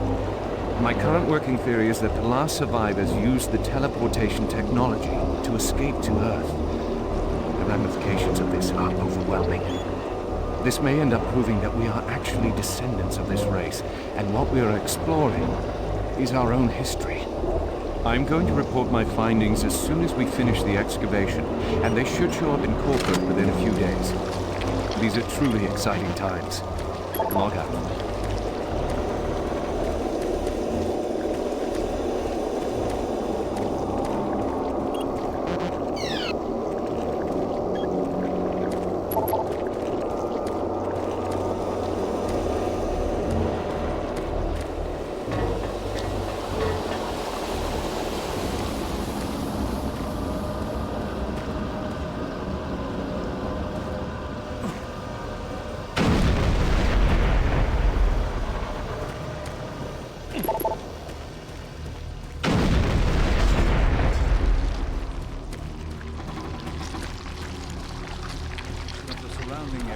And carbon dating of the tablets brought UAC researchers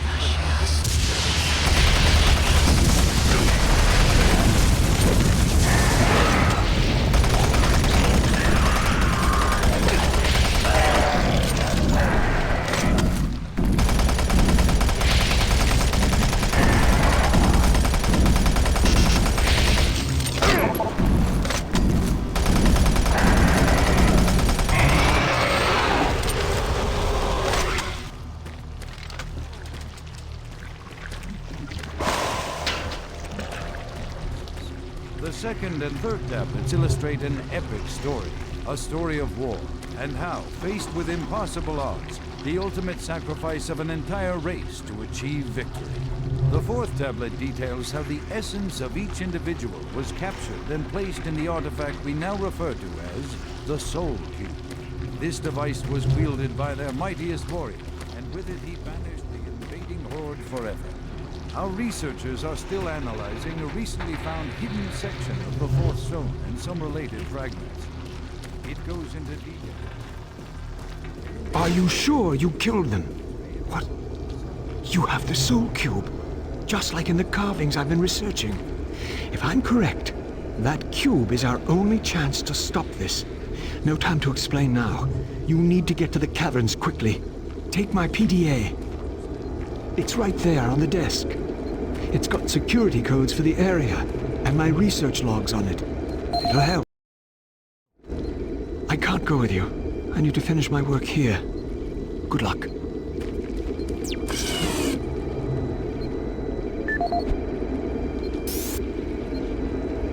This is the audio log of Dr. Pierce Rogers.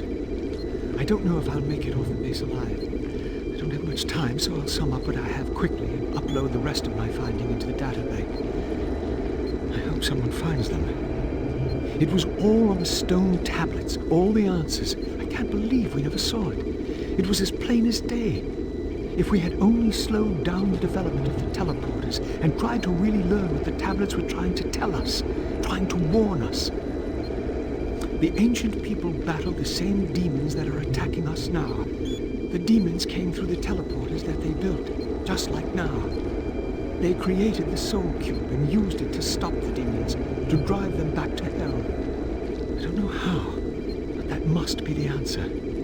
That is why that artifact was left behind, left for someone to find if something like that ever happens again. I can't reach Delta from here. I won't make it. I truly hope and pray someone finds the Soul Cube, and it helps. Lord, help us. End of log. This is Dr. Pierce Rogers, lead archaeologist currently stationed on Mars. As the preliminary reports have suggested, we have made some amazing discoveries here on Mars. Life on Mars has long been theorized, but we never imagined anything like this. The initial chamber was discovered in 2115. It leads into what is now known as Site 1. Site 1 is the largest of the sites, and we are still actively working there. It is made up of a series of chambers and connecting tunnels, all of which are covered in glyphs and symbols. Using the UAC pattern processor, we have finally been able to understand some of the glyphs, and from them, here is what we have learned. The ancient people looked like us, at least to the extent that they were bipedal and were similar in shape and size. Their level of technology was astounding. For instance, the glyphs at each site were carved into the rock by some sort of machine, and each one is precisely cut from the stone. It far exceeds the precision of anything we can do. They had a social structure that seemed very aristocratic, with a lot of emphasis on social stature and structure. Site 2 is a much smaller set of chambers, mostly containing burial sites, temples, and various amounts of individual artifacts. This site has been photographed and cleared out, and all material is back on Earth for study and review. Site 3 produced our prize artifact, what we call the Soul Cube. If you have read or seen the other material, you probably know that this once grand civilization was attacked by some unknown force. And if we can believe what is written in stone, they sacrificed most of their society to drive the invaders back.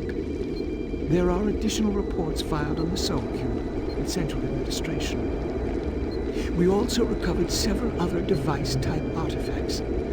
They are not as ornate as the Soul Cube, but each appears unique. We are still learning how to interpret all of the glyphs, and hopefully, once we have that completed, the science teams can provide more detailed information on their technology. These are truly unique and special times for archaeologists.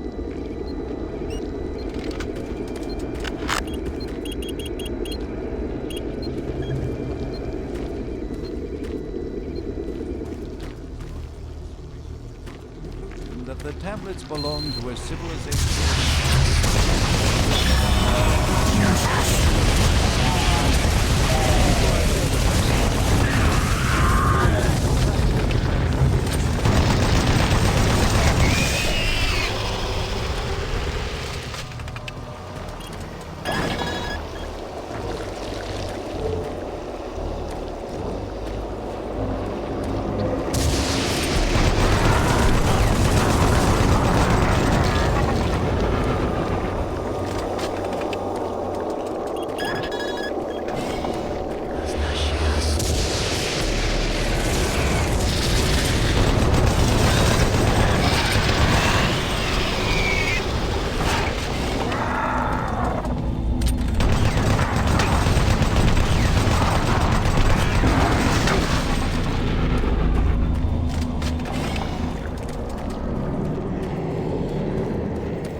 returning to station.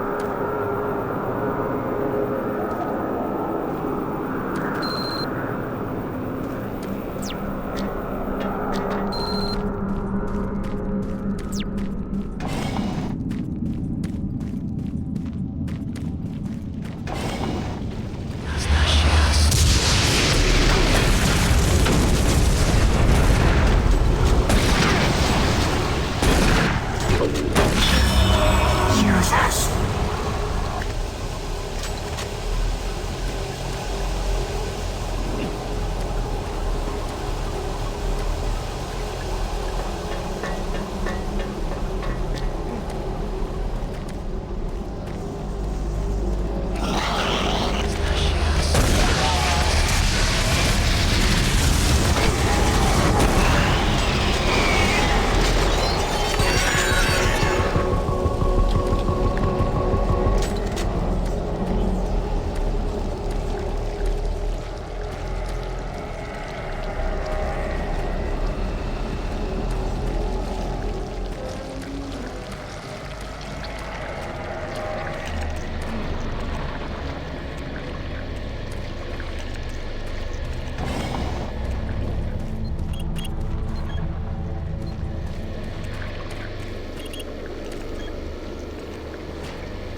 Service lift called to station.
Who are you? What are you doing here? You're gonna attract attention and then they'll come. Get out of here now. Take that key card. It'll help you get to the surface. I'm not going anywhere until I know all those things are dead.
Audio report regarding dangerous working conditions in caverns below Delta. This is Bob Cody. Today is October 18th, 2145. My crew's been rewiring the generators as ordered for the last several days. We can't finish the work. We're stopping after today. This job ain't worth dying for. We'll be collecting our gear and tying down what we can. We call them howls because that's how they start.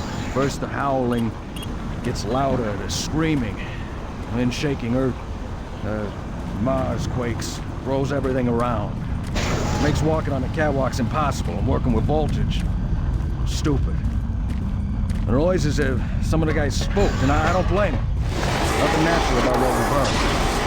If someone can figure out what's causing the howlers, I'll just prepare to finish the job. Till then, we'll be available for a new assignment tomorrow.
standards in both archaeological discovery and analysis, the UAC is proud to showcase the latest findings on 4 unique and fascinating artifacts. These tablets were originally discovered in the dig site under what has become known as Site 3. Subsequent examination of the surrounding area and carbon dating of the tablets brought UAC researchers to the conclusion that the tablets belonged to a civilization that existed millennia ago and were placed in a holy burial ground of some sort. Utilizing the best minds in linguistics and UAC proprietary pattern recognition software, the tablets were exhaustively examined. What we found was fantastic. The first tablet provided us with a wealth of scientific data, specifically detailing the mathematical concepts behind teleportation. UAC researchers use this information as the cornerstone for building the Delta teleportation devices. The second and third tablets illustrate an epic story, a story of war, and how, faced with impossible odds, the ultimate sacrifice of an entire race to achieve victory. The fourth tablet details how the essence of each individual was captured and placed in the artifact we now refer to as the Soul Cube. This device was wielded by their mightiest warrior, and with it he banished the invading horde forever. Our researchers are still analyzing a recently found hidden section of the fourth stone and some related fragments. It goes into detail on the invading force and indicates the remaining survivors may have teleported somewhere. Where we do not know, although it seems to reference a map we have yet to locate. To date, there remains no evidence of any type of invasion at any of the sites. Our assumption is that time has removed all but what we now see.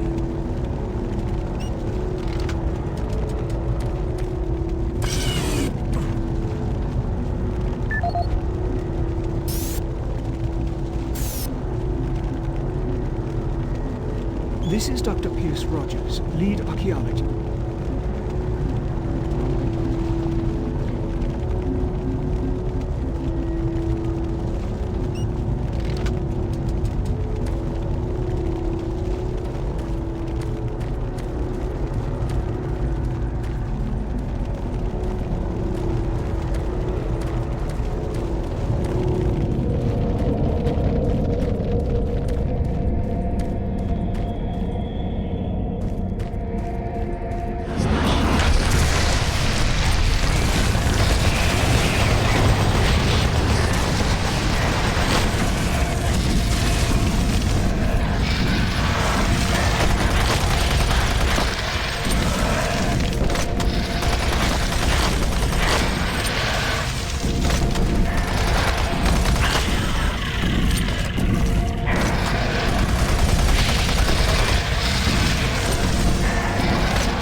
archaeological discovery and analysis, the UAC is proud to showcase the latest findings on 4 unique and fascinating artifacts. These tablets were originally discovered in the dig site under what has become known as Site 3. Subsequent examination of the surrounding area and carbon dating of the tablets brought UAC researchers to the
Recon Zulu, this is Echo 1. Give me a visual status.